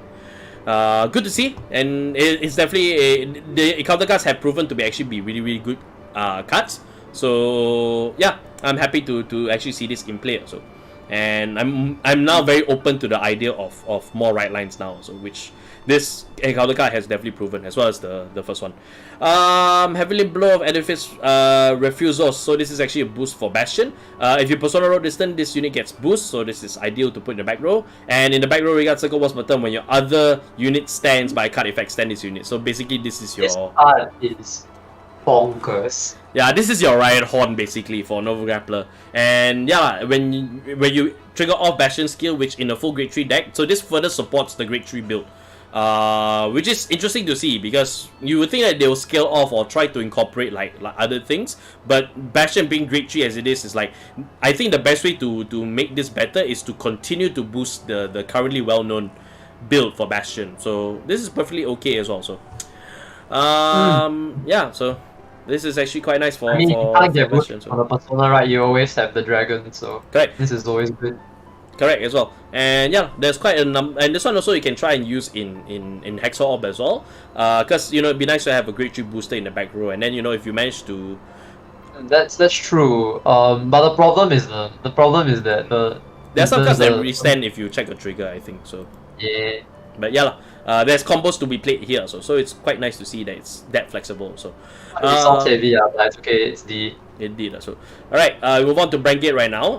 Aurora Battle Princess Perio Turquoise. This is the stay in jail card, because this is the one that really forces your opponent to give up on freeing units from prison. So you can get the 3 in prison for Sarah Snow. You can maintain the 5 for some of the other skills as well. Some of the other common cards that's for Sarah Snow. Because during your turn, if 2 or more of your opponent's regards are in prison, this unit gets plus 5k. So this is the same as Agra Rouge. But the key thing is the front row regard circle skill. When your opponent's card in prison is placed on the regard circle, then you get minus 5k. So put 2 of these in the front row. The idea is to put 2 of these in the front row, and your opponent will never ever want to take things out of prison. Not while these 2 are in play. So they have to figure out a way to actually get rid of them. And so it is a ballsy move, but if you can limit your opponent's field with the prison system, this is something that can really put a cap onto, you know, what can you... what your opponent wants to do from there, and they have to take extra precautions in keeping it that way. You might suffer a little bit when fighting against those that have some destructive capabilities, like say some cards in Dark States, Dragon Empire in general, especially Eugene as well. So you want to be careful against playing that, but otherwise this can really put a halt to a lot of cards actually being freed from prison. So yep.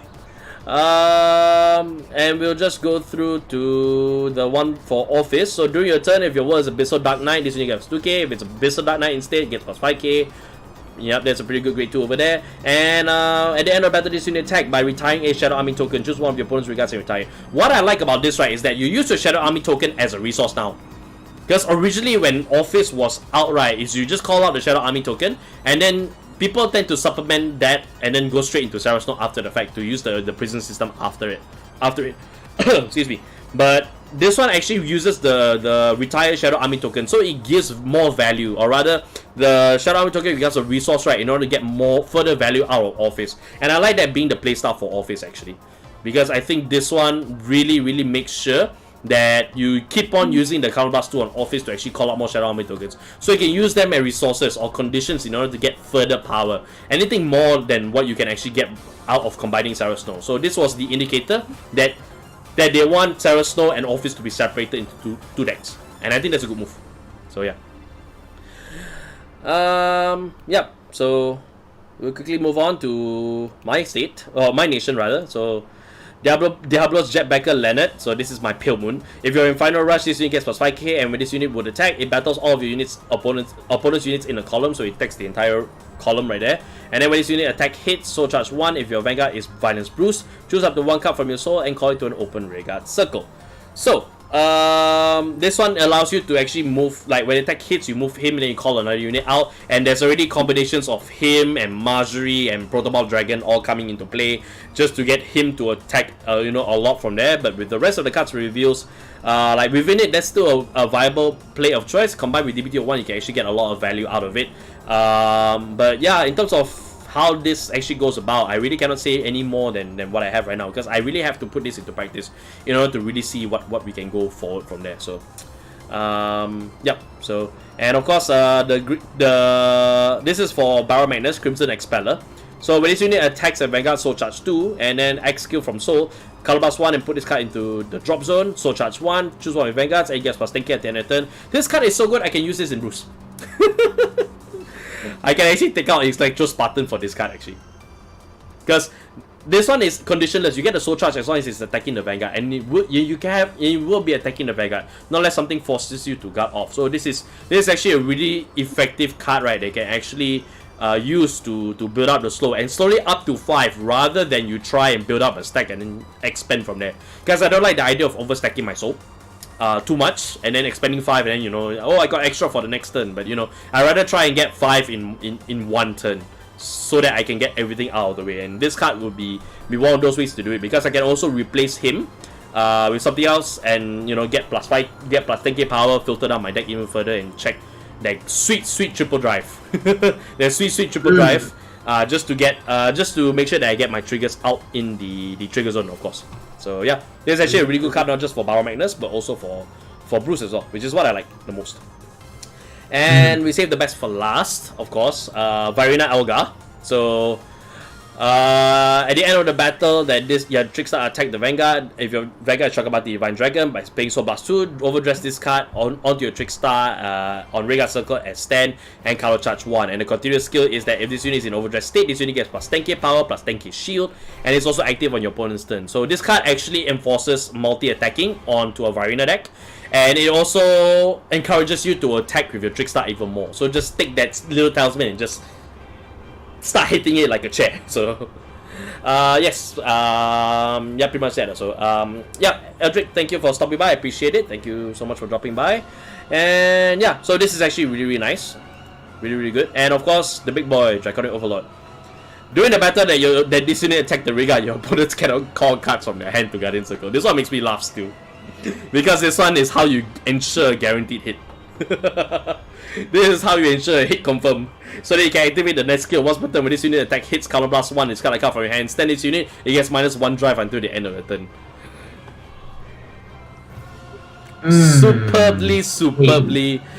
Superbly nice also. And again, the encounter cards really redeem themselves. So it's really nice to see the to see the Dragon Overlord come out iconically, and also reworked in a way that now his iconic skill can be seen always. So that's what I like about this continuous skill so much, that it kind of is a guarantee.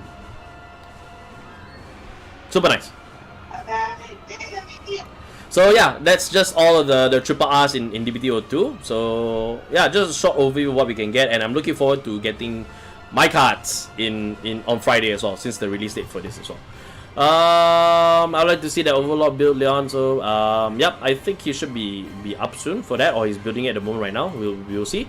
I have two of Captain Sentry Bastion start decks because I was planning to build a Blaster Dark Encounter, even one of Blaster Baits when the time comes. So I'm not sure if Blaster Bait will come, so but you are gonna have to wait a very long time for that look. So Lepicio also works in Hex or Hop. So yeah, there are a few cards in here that actually can work together with both all the builds, and I think that should be the way, because as long as it's within the nation, or there are certain cards that are specific towards certain vanguards, everything can be mixed and matched in to make something that's quite optimal for you to actually start using. So yeah, I'm actually, every time I see this coming out, right, is especially for Captain Sentry, I'm not looking at Bastion.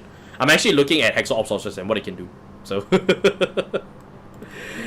do remember to buy Mabel SP. If the case that I'm buying it from does have it, then yes, I will. So yeah, so normal mechas, kaijus, or fighting only police. So yeah, only the Popo is in Brangate. So seems a bit overpowered. No, they all don't seem to be overpowered, I feel. So we have another retire for Cardinal Fang, Istario. Yes, Istario actually has another retire as well. So there's another form of control for what you call it, for in Brangate, and it's actually something that can actually take out Perio Turquoise. So that's what I mean by players of Sarah Snow. These are the things that you have to be careful with also, because you probably don't want to expend the double Perio Turquoise. You probably want to put them one at a time. Try to discourage your opponent from what you call it, from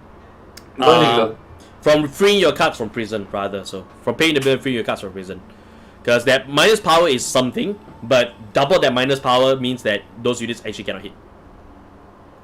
So yeah. Andrew says, well, I'm saving my money for Clamp Sarah Snow. I want it so badly, like different fighters. So yeah, that's coming on DBD 03. So we'll see Tomari in drawn by Clamp, and you know, Sarah Snow also drawn in Clamp. So I bet that one will go very, very high. That card might be even more expensive than Trickstar. Safe to say that card might actually end up being more expensive. So if you have it and you don't own it, you probably want to preserve it as much as possible, because you can pretty much get a lot of value out of it. So quick look at the DSR. So this is the Violence Bruce one. Oh, it came out in English also. Interesting. Yeah, so you get drawn by Clam, Danji, as well as Violence Bruce in the back over there. Then we get Toya with Bastion behind him as well. It's always good to see. So yeah. I do want to take a look at this video between Phantom Blaster Dragon and PBO. So, but yeah, with the whole YouTube thing, you know, we might end up getting a copyright claim because we're showing that video and such. But yeah, this is something worth taking a look. So just this is on their Vanguard channel, so their Japanese Vanguard channel, so you can actually look it up and see. It should be the latest video. Yeah, it is the latest video. Yeah, so you can go to the website, you can just click here, you can find it, and take a look at the match yourself. So I'll probably take a look at it later as well. Where is Leon? Do you mind? Brandon, do you mind like checking in with Leon, see where he is? Time to dig.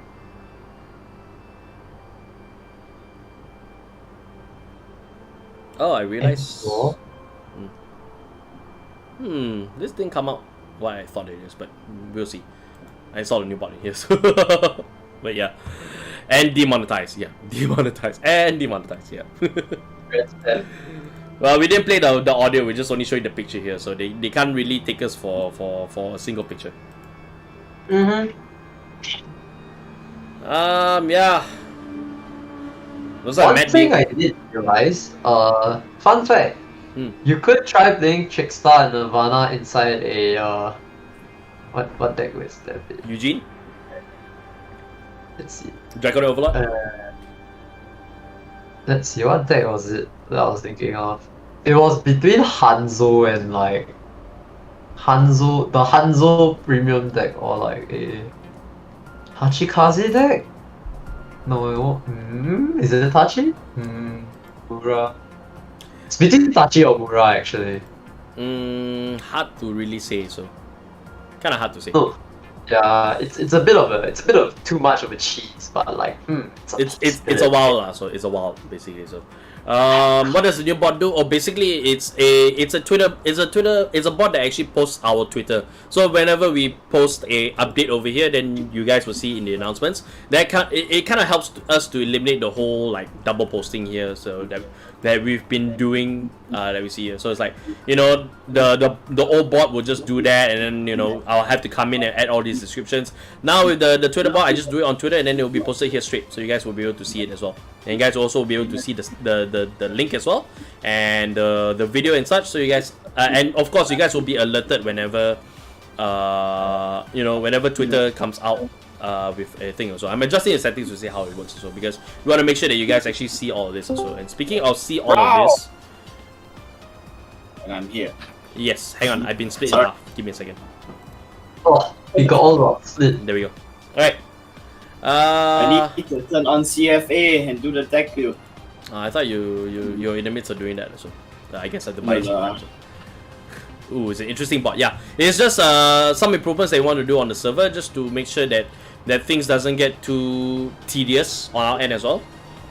So yeah, if it helps lessen the load on everybody, like we will always we'll always be looking into like what we can do to add improvements and add stuff in. So, but yeah, slowly but surely. So warm today. Yeah, it's very warm today. Oh why? But I just showered and I'm already sweating. Oh my god. Yeah. But it's at night. It is at night, so. Oh, hot. Hot.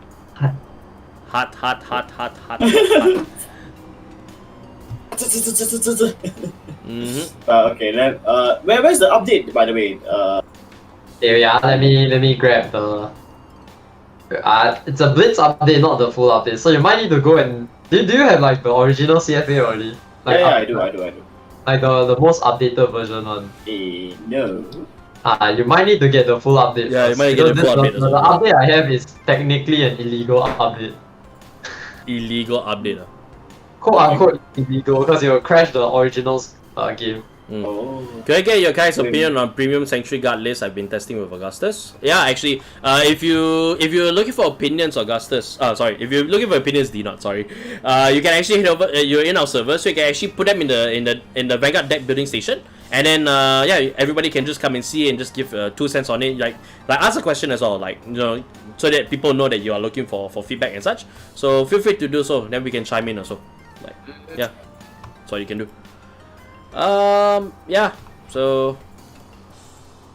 Well, in the meantime, while I wait for the thing to download and whatnot. And In the meantime, I'll send this to Leon. Games.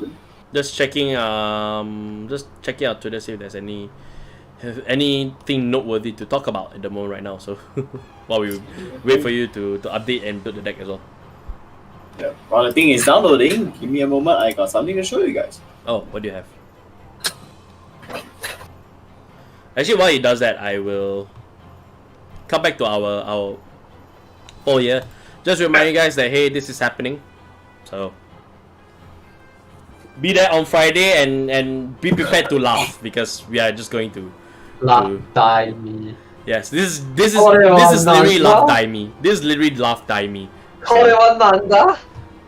Oh, is that what I think it is? Yeah, what do you guys think this is? My cardboard crack. Yes. Hang on. Basically, yeah, so the boxes are here.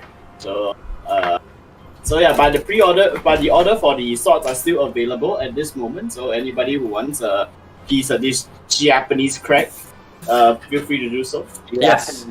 I'm flashing it up over here. So yeah, do come in. You can come into our Discord server. You can find links in the description box below, and then you guys can actually like pick up a play set of cards, Japanese as well. We're also working towards English. If there's enough demand for English, we might be able to open DBT 02 as well for English. So like everybody all just get together, and you know, and you guys will be able to get straight from us, especially if your site is like, you know, bit difficult for you to get stocks or whatever. We also have we also do overseas shipping, although you will have to provide for the shipping costs as well. So, but yeah, you'll be able to get cards from us immediately straight. So just feel free to just come onto our server and do that as well. Also, you can also join our CVGS tournaments. Also in the links in the description box below, we are actually looking to start back up tournaments again once more, remote fights. So be sure to jump into our tournament server, and we have news because we can also do like CFA tournaments as well, and as well as remote fights as well. All the news that you need for tournament wise here from CVGS, absolutely in the CVGS tournament server. You can find the links in the description box below from there. So yeah. And yeah, that's a cardboard crack right there. So right. Yeah, so as I was saying before the cardboard crack opened, yeah, this is happening on Twitch on Friday, so we'll be there on Friday, and tomorrow we'll have our discussion stream as well. So we will we will do the recap video for tomorrow as well. Thankfully there's not a lot of news because as mentioned, my computer, the battery is bloated still. I think my battery is kind of fully charged right now.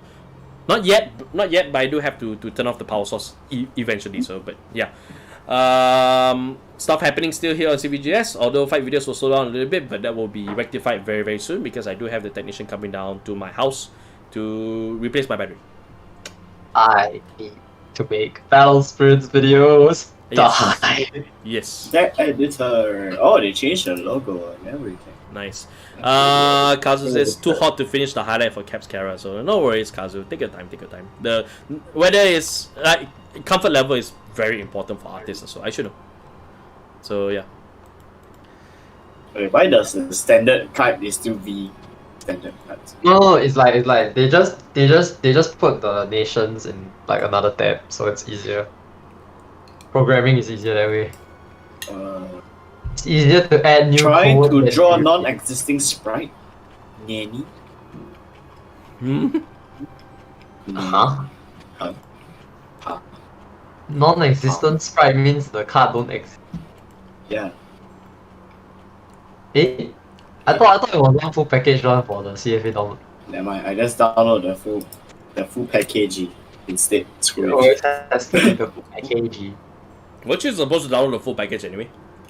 No. Because there's an update package and there's a full package. Full package is it's just whatever update they are missing. Yeah. There's that. Personally, thank you so much for give me feedback. I've never been very good premium deck builder, so I'm trying to learn. It's okay. It's okay, Dinon. We all learning as well. We are all forever learning. Yeah, man. I mean, like even for myself, my premium deck building isn't the best, even though I main premium, because there's so many things to look out for. Dinon, in case you're unaware, under our rules, right, if you want to become a crossbone rearguard, which is the yellow tag, and that also allows you to be able to that also allows you to be able to post images as well. So you just react to this picture, you just do the reaction over here, you become a crossbone rearguard, and then you can actually start posting pictures as well. So instead of the link here, you can actually post your picture instead. Well, I found the picture, so I'm gonna take a good look. Okay, so what I see here is pretty standard for Sanctuary Guard. So this is a very different build from our boy Vanguard here, because Dino runs what seems to be 11 fronts. Yep, Yes, 11 fronts. 4 of them being the new DBTO2 and the 20k shield. Yep. 4 heals and 1 overtrigger. He runs Augustus, and there's a new Keter Sanctuary Grade 1 that I haven't really taken a look at. Let me just find her here. Oh, that's interesting. Sunrise I have not seen the Grade 1 yet. Grade 1 yet, yeah. Dire Glass. Right. No, it's not. Oh, it's not Leon has the all art sunrise egg. Wow. Nice. Wait. Just checking the stocks because I haven't checked the stock there. I was Hello, what? Yeah, and then this. Okay, anyway, back to finding the Grade 1. Damn it, Brendan! Stop no selling the thing. That guy is actually hard to come by. Sorry? The sunrise egg, the alternate art sunrise The egg. alternate art sunrise egg. He actually has it, and it's hard to come by. Oh, damn. I'm just checking stocks right now, so yeah, don't mind me. That's the Grade 1. It's not additional angel. Is it magic or advancement? Melcoco? Oh, it's Melcoco. Okay. So Melcoco is when this unit is based on RC, so last one draw a card and choose a card from hand, discard it. Oh, okay, that's actually pretty good. let's see. Looking at the deck a little bit more here, so it's more filtered. It's fine. You have Pack Gauss for counter charge, which is fine. You run the standard Libero and they run your standard Libero and what's it? Oh god, what is it? Wick stand, and the grade 1. It's fine. The grade 2 that makes your back row have resist, so that is also okay. That's okay. I think in this case, I would say it looks actually not bad. It's very straightforward in wanting to, just go into either your standard plus play with Crystal Luster or your like, G Crystal Luster things where your front row just gets bigger and bigger with the number of great ones you have. The deck doesn't eat that much counter blast as well. I think the Pack Gauss might be a bit too much because you already have the grade 1 from Sanctuary Guard. So I think as long as you're not like aggressively calling your Wick stands and Liberos and the promo, I think you'll be okay. Here's the deck. No, here's the thing. Not a lot of draw capabilities in this deck. So, and you're only playing with 3 grade 3s, which is only Sentry Guard Dragon. If you misgrade a grade 3, right, it's gonna be a bit difficult. And your idea of taking out the Pack House, right, you probably can replace that with something that has a lot more draw capabilities. The Melcoco draws, so he technically has 11 ways to find his Vanguard. So I think that's okay. I think that's fine. 11. Maybe minus 1 Pack Gal for Melcoco. Maybe. Yeah. Because you have enough counter charge. The Pack Gal can change to someone else if you felt like it. I've seen Sanctuary Guard lists with Blaster Dark in them. But since you are running the 11 front build, I think it's also okay lah, because you are playing mostly grade 1s, right? So if you could replace like Pack Gals with maybe what's that card? Yeah, so this, for my analysis, is a Force 2 deck, so... No. With Vanguard, you never go Force 2. Then why would you play that many fronts? Oh wait, never mind. I'm stupid. Right, you can always just run the Force 2 somewhere. Because I'll punch you really hard. Yeah. I forgot that instead of, putting Force 2 on Vanguard, you can always just throw it onto like the Wick stand on the other side, and then it will be pretty big. Bruh. I think that's valid. Also, giving them the twin drive is also pretty cheese. Imagine running like 16 stand, not 16. Playing like 15 stands Vanguard. That would be pretty funny. Nothing happening there though, but yeah. Nothing will happen there, you swing with the center, then you hit your over trigger, after that you swing with your sides, and then you just keep checking stands, and then your sides just keep going. Bro, that's just for the over trigger, we're not talking about the deck in full. Omega Bridge. It's a meme. Yeah, it'd be meme from there. So, yeah, essentially, this actually is not bad. It's quite nice. Yeah, you can go far. It's just, I think you probably want to not play that many Pack Gals and just add another of the Witch Coco card here. Melcoco. Yeah, so that so you can get more draw capabilities to ensure that you'll be able to find your grade 3. Because I'm a little bit like when I see people only play with 4 grade 3s rather, it feels a little bit iffy. Like, if you miss it, then you're gonna be grade stuck at 2. You'll be able to take advantage of the full thing until you find the grade 3, and so yeah, a lot of thought process go into that also. So you gotta, so anyways they can increase your capability of finding grade 3s, that will help the deck a little bit more. So I mean, he has 11 ways to, 11 I feel is not enough. I feel 11 is not enough. The more the better. Well, I mean, of course, the more the merrier. Up to a certain limit, of course, also, because you gotta make sure that you have a lot of power going off as well. You can't just rely on these 11 fronts in order to get your power from there. So from what I'm seeing here, his grey ones are mostly utility, other than the Augustus that is potential power. Correct. So I think that having something that can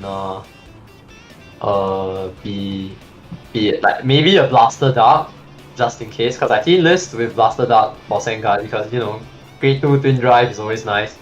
Of course, if you decide to stick to the front triggers, I think it's okay. You can always just, this list is fine. It's just, minor slight testing, more testing, minor slight adjustments, and this would look very, very nice. one tiny recommendation though would be a Tempest Sphere, like maybe 1 to 2 Tempest Sphere. Okay lah, preferably 2 to 3 Tempest Sphere actually. Because if the idea is to push with the Vanguard and Crystal Luster, that would be the most obvious quote unquote better combo on your first try. But having it as a triple driving Vanguard is also fine. It's okay. It doesn't matter because if your opponent says no guard, you win anyways. So this is okay. Yeah, it looks fine. Yeah, it is. Fine. Yep, indeed. So, Gun, how far in are you building the deck, or are you still updating? Oh no, halfway through. Halfway through, huh? Okay. Yep. Right. So. What's the AR format? Oh, okay. What is Leon going to do with the egg? He's gonna put it as his starting Vanguard. Chances are that's the case as well. Maybe.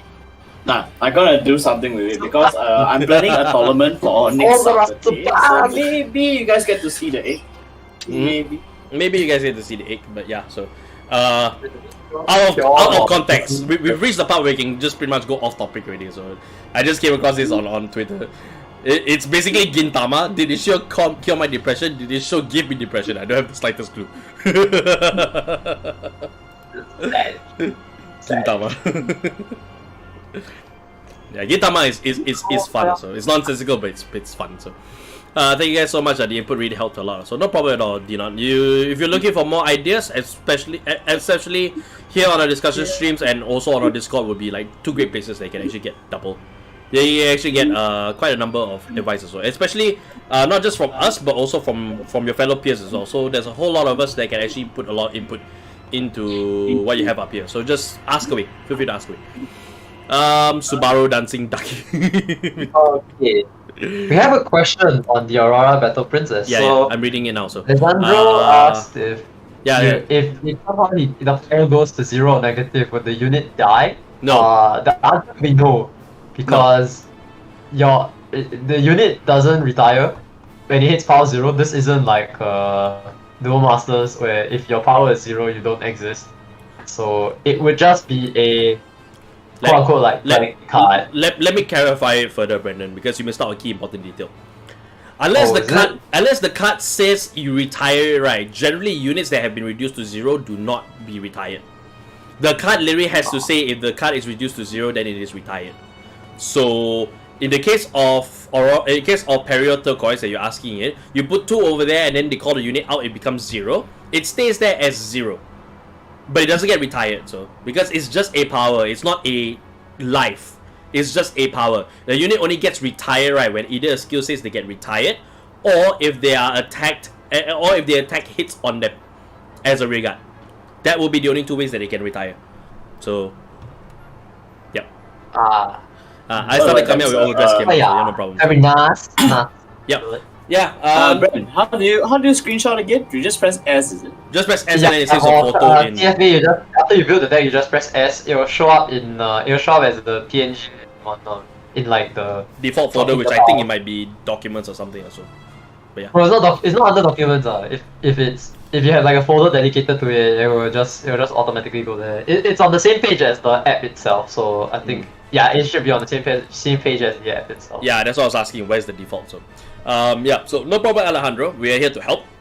So yeah, feel free to ask any questions from there. It doesn't matter whether you're an old player or you just started playing Overdress. These are clarification answers, so no problem. So, yeah. So I guess we are about to see. Where is the screenshot? Overlord. It's in the default folder. The default folder, as Brendan pointed out, is where the program is. So I think the program folder. Then there might be a screenshot folder or something. I can't remember. There'll be a screenshot like thing there. We're running Tempest Sphere. Should I run? Okay, so to answer that, you can choose to run the Zazan engine if you feel like it. It's honestly just there to dig for your heal triggers. Sorry, where did Brendan put his last photo? Deck building. Oh, they don't have any like auto con or activated abilities. Yeah. So you can play vanillas if you decide to put Zazan in, but Yeah. It's a thing that people have been doing to play Zazan inside Sanctuary Guard because raw power is power. So, Alright. okay, Leon, we have your list for Overlord. So take This it is away. just a D format one. This is just a D format Yep. one. For now, okay. The deck is pretty straightforward, as you guys can see. Not much, no thinking. The deck don't need brain. So, okay. One thing I'm still kind of sad about the Overlord build at this moment is that the deck doesn't require anything too complex at the moment. As for now, as you can see, I'm actually playing a Tri-Bash. I don't know how many people will be playing Tri-Bash in this case. I think Because Tri-Bash is very good for the start of the fight. You want to make the guy guard as soon as possible, because so that it makes your life much easier in the late game. And then, as you can see, I'm playing the order card, the grade 2 order card, the thing that allows me to attack with back row. Because this is crucial. This is actually a very crucial card for this deck. Yeah. As a matter of fact, if you're playing Overlord, right, this card is very important. Yeah. Because you don't want to be stuck in the situation where he's like, oh, I don't call anything in the front, then I'm safe. Because technically speaking, right, all the opponent no cards in the front row cards are not a threat. They just get a bit of extra power, but they are not really worth anything, really. Gojo is important because it's a counter charger. And I play mostly towards the crit so that you want to scare the living daylight out of your opponent as fast as possible. Initially I want to run front, but I was like, might not work out too well in this deck. Because you want the Overlord to attack first. So it's like, in the case that it miss, okay, plan B. Actually, with your Vanguard re-standing as well, and also with Track Velda in there, you probably want to play crits as well, just to take advantage of the critical threat that it could have. Yeah, then the draw trigger is just mainly dead to draw. So I'm playing 4 draws, then 7 crits, and the DE over trigger essentially. 3 bars. 3 bars, yeah, Okay. just 3. But the Ninja set more important. That is super important because you want to be able to source out or rather filter out the Dragon Overlord. And since if you do attack a rear guard and the opponent cannot call, and with the order card as well, essentially it could be it's actually a guaranteed hit to a certain extent. So having a Tetris stack actually there can actually guarantee you fetch out the other Dragon Overlord for the Persona right, and also to filter out your deck as well. So that's actually quite efficient. It's a pretty efficient deck actually from what I'm seeing here. Because the deck itself, the cards itself is very straightforward. Is you do something, if you're Mega Overlord, that's like it. So you're already racking up the numbers. So you might as well, if you can get things done early in the early game, then you're gonna go with multiple crits as fast as possible. The guy just gonna look at you like, bruh. Yep. That's what you basically want to take advantage of. While in the meantime, I'm trying to build a premium variant of this deck, which is it's gonna take a while because I haven't managed to spend some time to do it. But I know where I'm going with this because my starter is definitely combo. Yeah, so we are expecting a premium build from you, so okay. And yeah, we'll just wait until that happens as well. So. If you guys are interested in a blue stack, unfortunately I won't be able to craft anything at this point in time because I don't have the program, obviously. It'll take me some time to download it. I don't want to do it while I have this battery problem that I have in place. But you definitely will see my build for Bruce very, very soon. So maybe sooner than later. Because now that thing that Leon has, that big old box that he has over there, is where my stuff is. So Yep.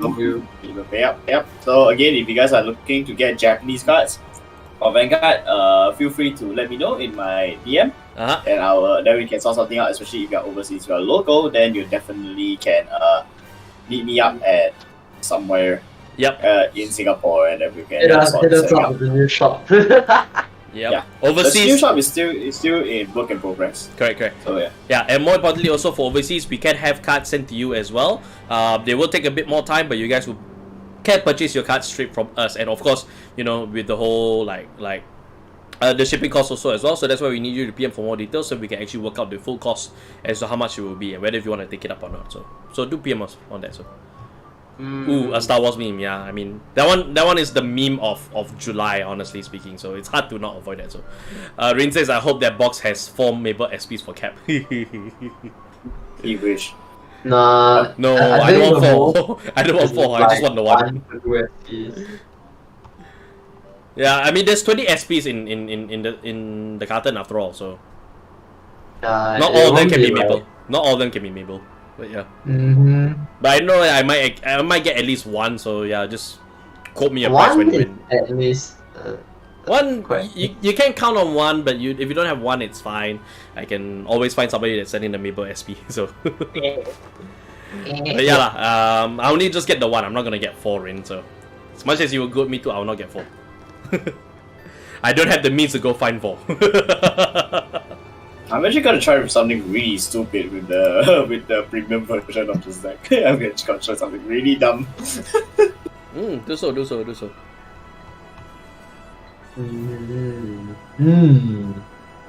Get as janky as possible, people. Just if you don't win with this deck, don't blame me. Yes, please do not come to us if it doesn't work. So it's a disclaimer. It's just a disclaimer, alright? Well, For like a competitive deck, Not built to win. However, it does give you a lot of satisfaction. yeah, it's just there for the jank. So yeah, indeed. Also, this is there for a reason. Whenever you post the deck list in the discussion group, this deck list was meant to win, right? Right? Right? No. The one I meant, the one that usually I build meant for winning is the one I use in the leagues or whatsoever on videos. Actually, we actually can make that meme. I won several tournaments with this deck build. So I'll win with this deck, right? I'll win with this deck, right? Time to. Where's my game? Yeah. Where make the meme. We'll post it up soon. Where's my game? Let me see if I can give this. I won several tournaments with this deck. So if I play the deck, I'll also win several tournaments, right? I'll win with several tournaments, right? Just people will be so disappointed. Deck is fun. I think when it comes to like decks, right? I think it's more fun to talk about jank cards than it is to jank decks rather than like very good pre-built, very good decks that wins tournaments and such. Like yeah, they're winning tournaments. We can see their plan of action and see what they're going in there. But have you ever tried to decipher just how a jank deck actually functions? It's kind of like the meme of the guy with the map, then him explaining the conspiracy theory. Like that's why I find more interest in jank decks, because I can do that kind of thing, and it's fun to kind of like jump into the mindset and just seeing like where is his thinking lying, where is his thinking mostly lying in, and what is he trying to emphasize or decipher. 8, 11. So 14. yeah, we're just waiting for that now. So I'm doing math.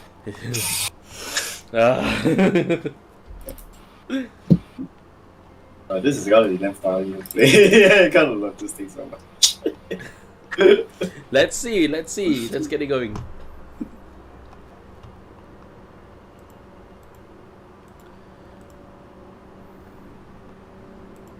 How's everybody Hold doing? on, I think I got the meme ready.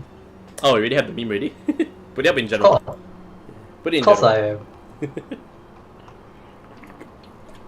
Put it in general. Let me find a place to dump it in. General. You. Yeah, I need to export it as a PDF first. Because I'm using GIMP to do this. I know. I thought you already exported it already. So. Nah, not yet. It's about there though. Mate says you. I'm doing just fine, Cap. Thank you. Yeah, good to hear. Hope everybody's having a good day or good evening wherever you are in the world. Hope you guys are also staying safe as well. One with Cap. It's in general. No.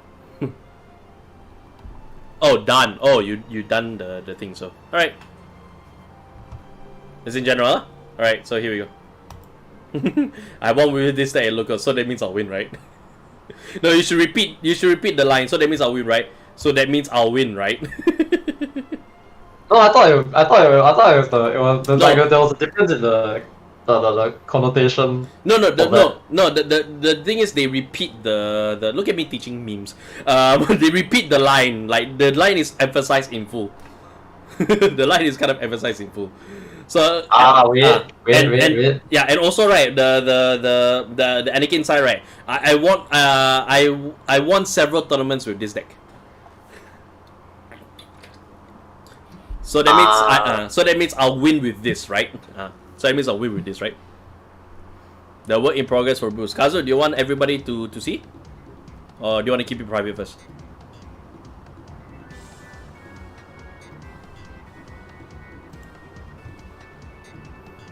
One more time, guess. Yep. Post. My nonsense. Hang on. Let me just pull apart the. So sure, okay, no problem. So let me just get the picture out. Oops. Hey, that's my background. 16 strides, right? How many strides again? 16. 16, right? Okay.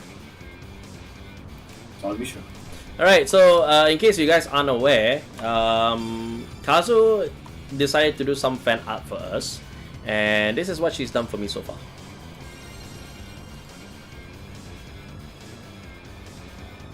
Because the rest are bad, so the new one, of course the new one. That's why I made a duplicate and make sure I pulled out the new one only. So. Yeah, it looks really nice actually. Really Look good. at that. I like just how you Bruce actually looks really good like this. So not bad. I have my own DSR now. Wow, so that look awesome. So yeah, so it's really awesome. I have my own DSR, guys. Okay, guys, I present you some of the jankiest shit I came. You can make sure I'll repost that, Kazu. If you're okay with it, of course, I'll repost that. So, I won several times with this deck, so that means I'll win, right? Several tournaments. That one will really from there. So. Okay, the deck is done. Kept with Bruce DSR. Yeah, that's my own DSR. That looks really nice. I wish I could have one for me, but I have to save money. Yep. Alright, so this is Leon's premium build. Take us to. Okay, this is not good to win. Oh jeez,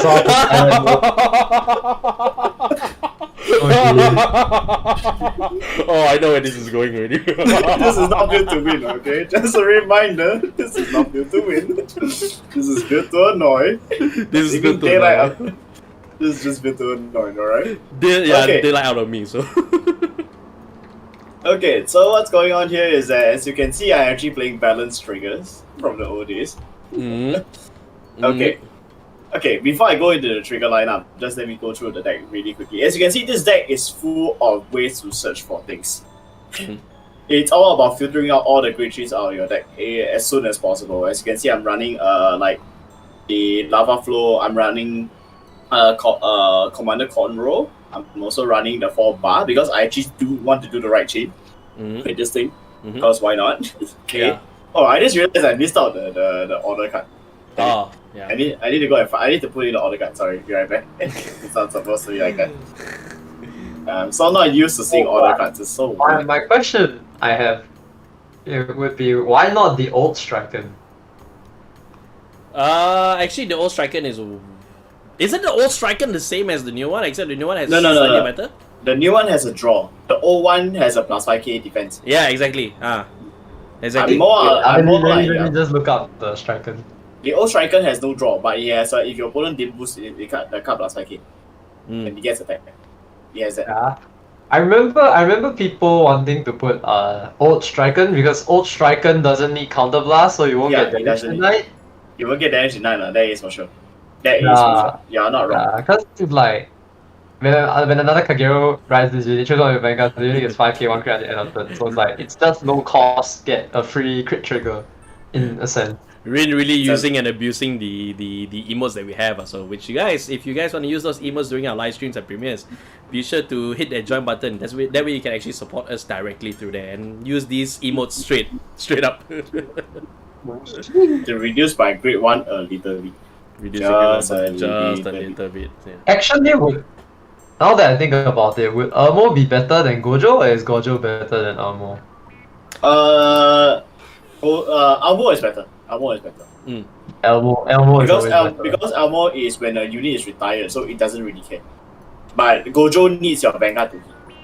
Yeah. Okay lah, but give or take, you're using the new D Overlord to hit, so I guess that's okay. Difference I see none. I mean that's the main idea, but you know, you look at these two over here, and I already know what the hell he has planned already. I look at these two things over here, and I know what's planned already. I told her. A bit a lot. It's literally I don't know. Since I have it, might as well use it, right? Yes, thank you, Rin. Thank you. Wait, I just realized one thing. Yeah, let me slightly adjust the text a bit more. It's almost there. Yeah, just because there's some things that just only occurred to me, but like much later. Omega Pog. Okay, wait. Where's the stupid order cards? I thought I put off. It's on like the bottom corner of all the clans. Bottom left corner. It's all the way at the bottom, is it? No, left, like bottom, you go to the clan tab and then you'll see like bottom left is orders. Okay. It is so confusing. I don't know why. Tell me why. No, Ain't nothing but a heartache. Yeah, apparently the order card is missing here. Or maybe they haven't added it, I'm not sure. Oh no, they added it in one part, they didn't add it in the other. Heck. Crap basket. Okay. Crap Yeah, because the order card is actually here. It's in the DE tab, probably. Yeah, it is. Again, I'm gonna post your meme. Oh god.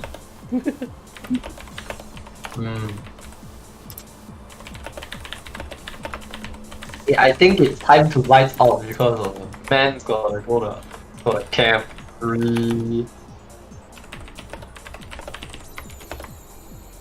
Yeah, I know. Time for me to disappear. Yeah, we are almost done soon. Yeah, that's true. We're almost done soon. Yeah. There we go. Okay. Your meme is up. Yeah. Let's see how many people resonate with that. So. Okay, let's try. I won several times with this deck, so that means I'll win, right? And hey, the Twitter bot is working, so it actually posts out, and they also post out the picture, so you guys can see it. Yay! Right. Yay! I'm happy with this. All right. Okay. Sweet time, Okay, it's officially done. I'm so sorry about that, guys. No problem. Okay, let's try that again. Let's try it again. Yes, let's try it again. Let's try that again. So, by the way, Kat, what color do you like? I'm inclined to the color red, but blood red, actually. I can give you the code as well. It's not the hexadecimal code. I can give you the RGB 14200. Basically my chicken colors. Is it possible to mix encounter cards of different clans but of the same nation in Overdress deck? I know the answer is going to be no. No, wait, hold on. Mix encounter cards of different clans. No, you cannot. No, it is not. Because they already have a specific clan written on their card also. Correct. So, so those encounter cards, right, that you put in, right, they're specifically only for that particular hand that they listed with. So for Dragon Overlord, let's bring it up here. So if you see here for Draconic Overlord, right, his clan and his nation is posted up here. So Dragon Empire, but Kagero as well. So you can only use it in Kagero decks in premium. So I didn't use Photoshop. No, you didn't use Photoshop. So I've seen your program. You don't use Photoshop, and you don't use Photoshop for the kind of things that you do. So yeah. So you can't take Draconic Overlord and put him with Morokomo or Nuwatama. You can only use him in Kagero because he's specifically for Kagero. It says so down there. So yeah. Yep. It specifically goes states for PBO. PBD. There. Okay. So now that the deck is officially up, let us have a quick look at this bullshit that I just put up. together with? Yes. Okay. So first of all, as you can see, as I was saying, the grade 1 didn't change. Oh my god, so, you changed something. Go ahead.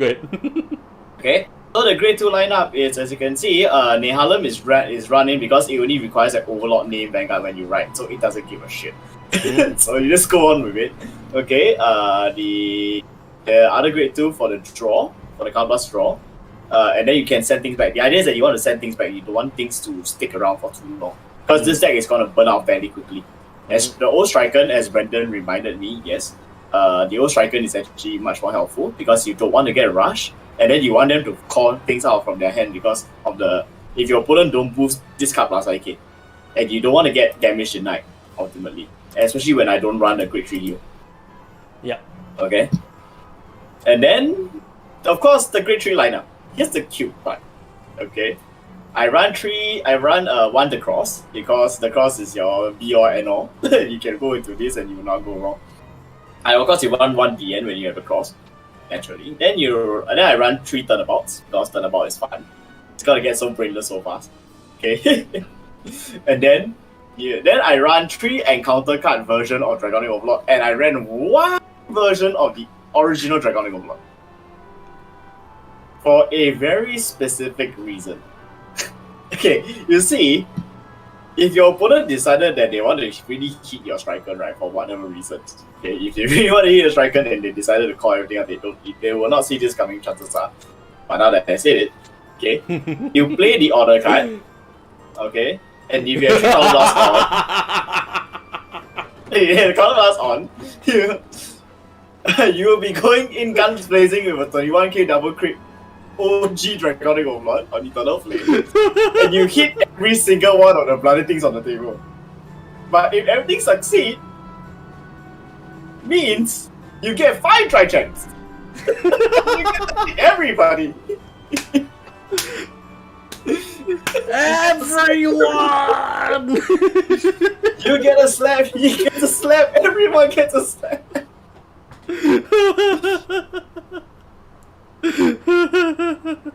Now I'm afraid to ask what kind of Draconic Overlord that Leon likes for fair. Yeah, Leon, do you have a particular version of Draconic Overlord you want Kazu to do?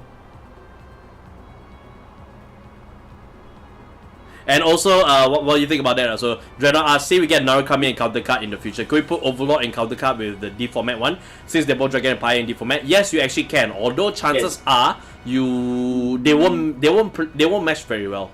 Chances are they might not mesh very well. So this is also why it's a once a year thing. Correct. So okay, next is my strike. I don't think I went through my strikes. Yeah. The strike basically does exist. Yeah, strikes do exist. That Dragon Overlord, it doesn't have to be in the Vanguard circle. It can also be in the Regard circle as well. It's there to wipe the board. He's the board wipe, especially when you play the order card in. Okay, so the strikes are just a bunch of things that you just chucked into. And then chances are the guy's gonna PG so much and Damji is gonna react. Yeah, Damji's gonna It comes in like Mr. Invincible. The two Zigenberg is just there in a case that you manage to run him down to a point there's nothing left on the table. Yeah. Yeah. Okay, if you somehow it's your last thing that you will go into really. And this deck, chances are you won't strike that much anyway. You'll be just beating the guy with whatever's here. Correct, you know? correct. And then my trigger lineup is the 4 crit, 4 heal, 4 stand, 4 draws. Okay, the draw being the Bari draw. Then my crits are the strike crit, and then my heal is the Madog. Lastly, I'm playing Inspire Yield. That's my stand because it can go back into the deck in a when you go into Blaze. You give a card plus 5k, and then this guy goes back into the deck. You want to do that with the turnabout stuff. Yeah. This goes with this. Because turnabout is at the end of the battle. So let's say you check like a stand, and then you can stand the Regard. You can choose not to use the skill if you don't want to. Unless you really want to go in really, really hard. Yep. And plus, you could be using something else as well, so I don't see a problem. And the best part about the other things is that is the grade 1, the 8k grade 1, because when your Vanguard resets, it resets as well. So it works for it's applicable to everybody here in this list. Pretty much. So why not? Can you please tell me how I can turn my Overdress start deck into a premium deck? Get some strikes. Simple. Just get some strikes. If you want specifics, right? If you're playing with Nirvana, like say we take the example of Nirvana. If you're playing with Nirvana, right? So you keep most of the stuff in Nirvana. You can add some extra things that like help you with draws or help you with more power gains and such. So those are the cards you'll be looking for. Then strikes wise, you'll probably be looking at some of the more common ones that will be helpful if you were to strike. Although technically speaking, if you do play with Overdress, strike might not be your go-to strategy. You might still be playing the Persona, right? You might still be playing the other mechanics that the start deck has. So yeah, true answer would be that would be the case. So I hope you guys like what the deck is doing, or whatever the heck I've got control up in here. Hey, again, if you don't win with this thing, it's fine because it's not meant. You're not meant to win this, but you sure will get a huge kick out of it. So that one I can guarantee. You guys gonna look at you so confused. So what are you up to? I mean, I don't know, man. I mean, when you talked about Draconic Overlord just wiping everybody, especially when you play the Grade 2 Order, immediately that got a laugh out of me because I know what's going on already. So. You still need to answer, Kazu. What DO do you want to go with? What Draconic Overlord do you want to go with? I just go with the OG will do because technically he's one and the same. Yeah, go with the original Draconic Overlord, Kazu. So yeah. I really want to see this deck in the video. I'll see this deck. Yeah. Can I punch a Bastion? Yeah, actually we should. So Brandon Lai, Brandon Lai, let's go. No, we'll see. We'll see how it goes from there. I was just gonna say like can we punch Bastion with this deck? Like, come Brandon, let's go.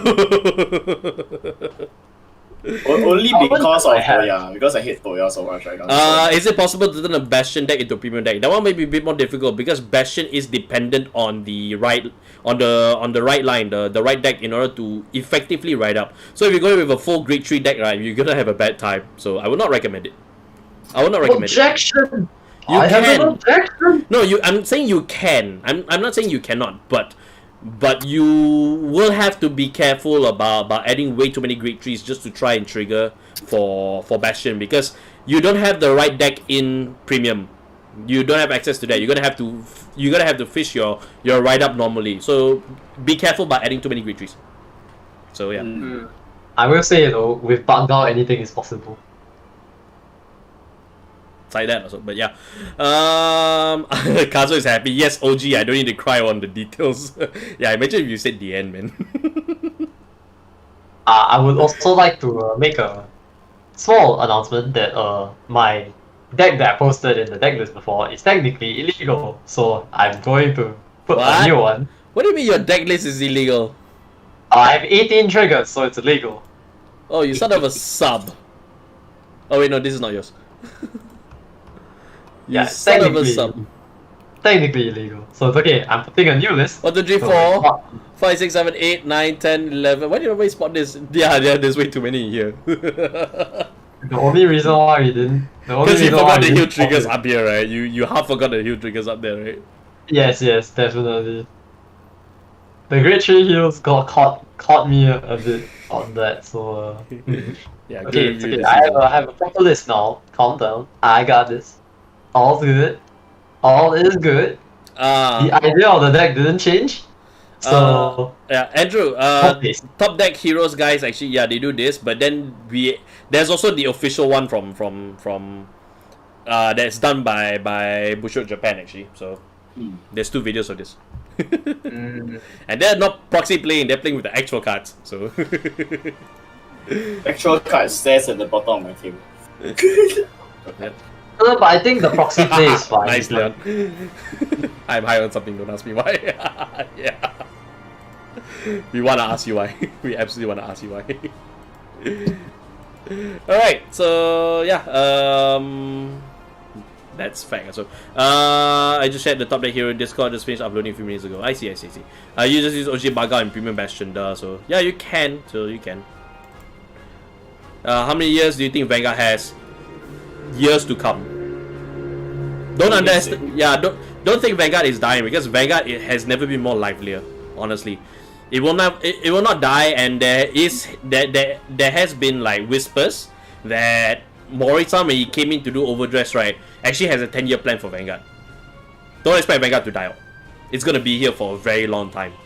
So long they keep at the right pacing, and not what they did with V. Not what they did with V. As long as they keep Overdress the way on the path that it is right now, yeah, we will never see people tuning out of Vanguard for a significant amount of time. Which is good. That's what we want. We want to make sure that Vanguard remains fun, and as long as Vanguard remains fun, everybody will continue to come in, and everybody will continue to find us. Everybody will continue to find other Vanguard content creators, and YouTube and Twitch will be like very, very ideal spaces for Vanguard content. So competitive, casual as well. Like that's what we host these discussion streams for, to make sure that we have a platform for as many people as possible to just really get together and start talking about Vanguard and such. So yeah. Time to get 20th anniversary sleeves on the 20th year. Yeah, 10 more years. But yeah, but they are more Mimi. Okay, I like Mimi more than official. So I'm not knocking on the Top Guys heroes. I'm none of that whatsoever. I haven't really seen their stuff, so I don't really want to pass judgment on them. So it's not fair to them.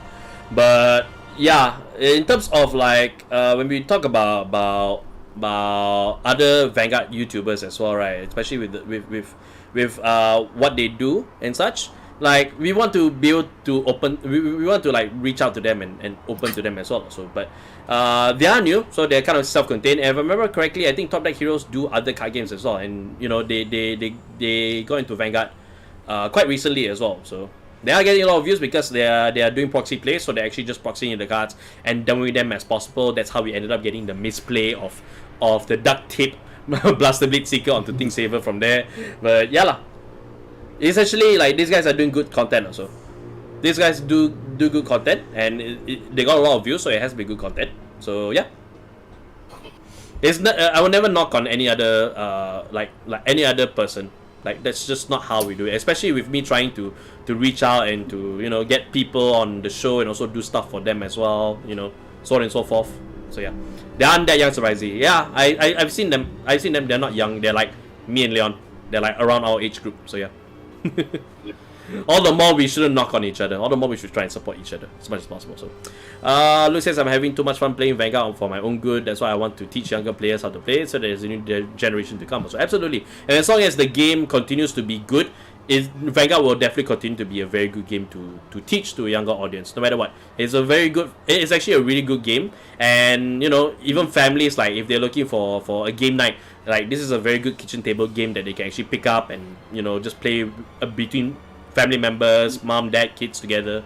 Just have a good old time. So yeah, they've done this for a while. It's only during Mid Vanguard that they got more popular. So yeah. So.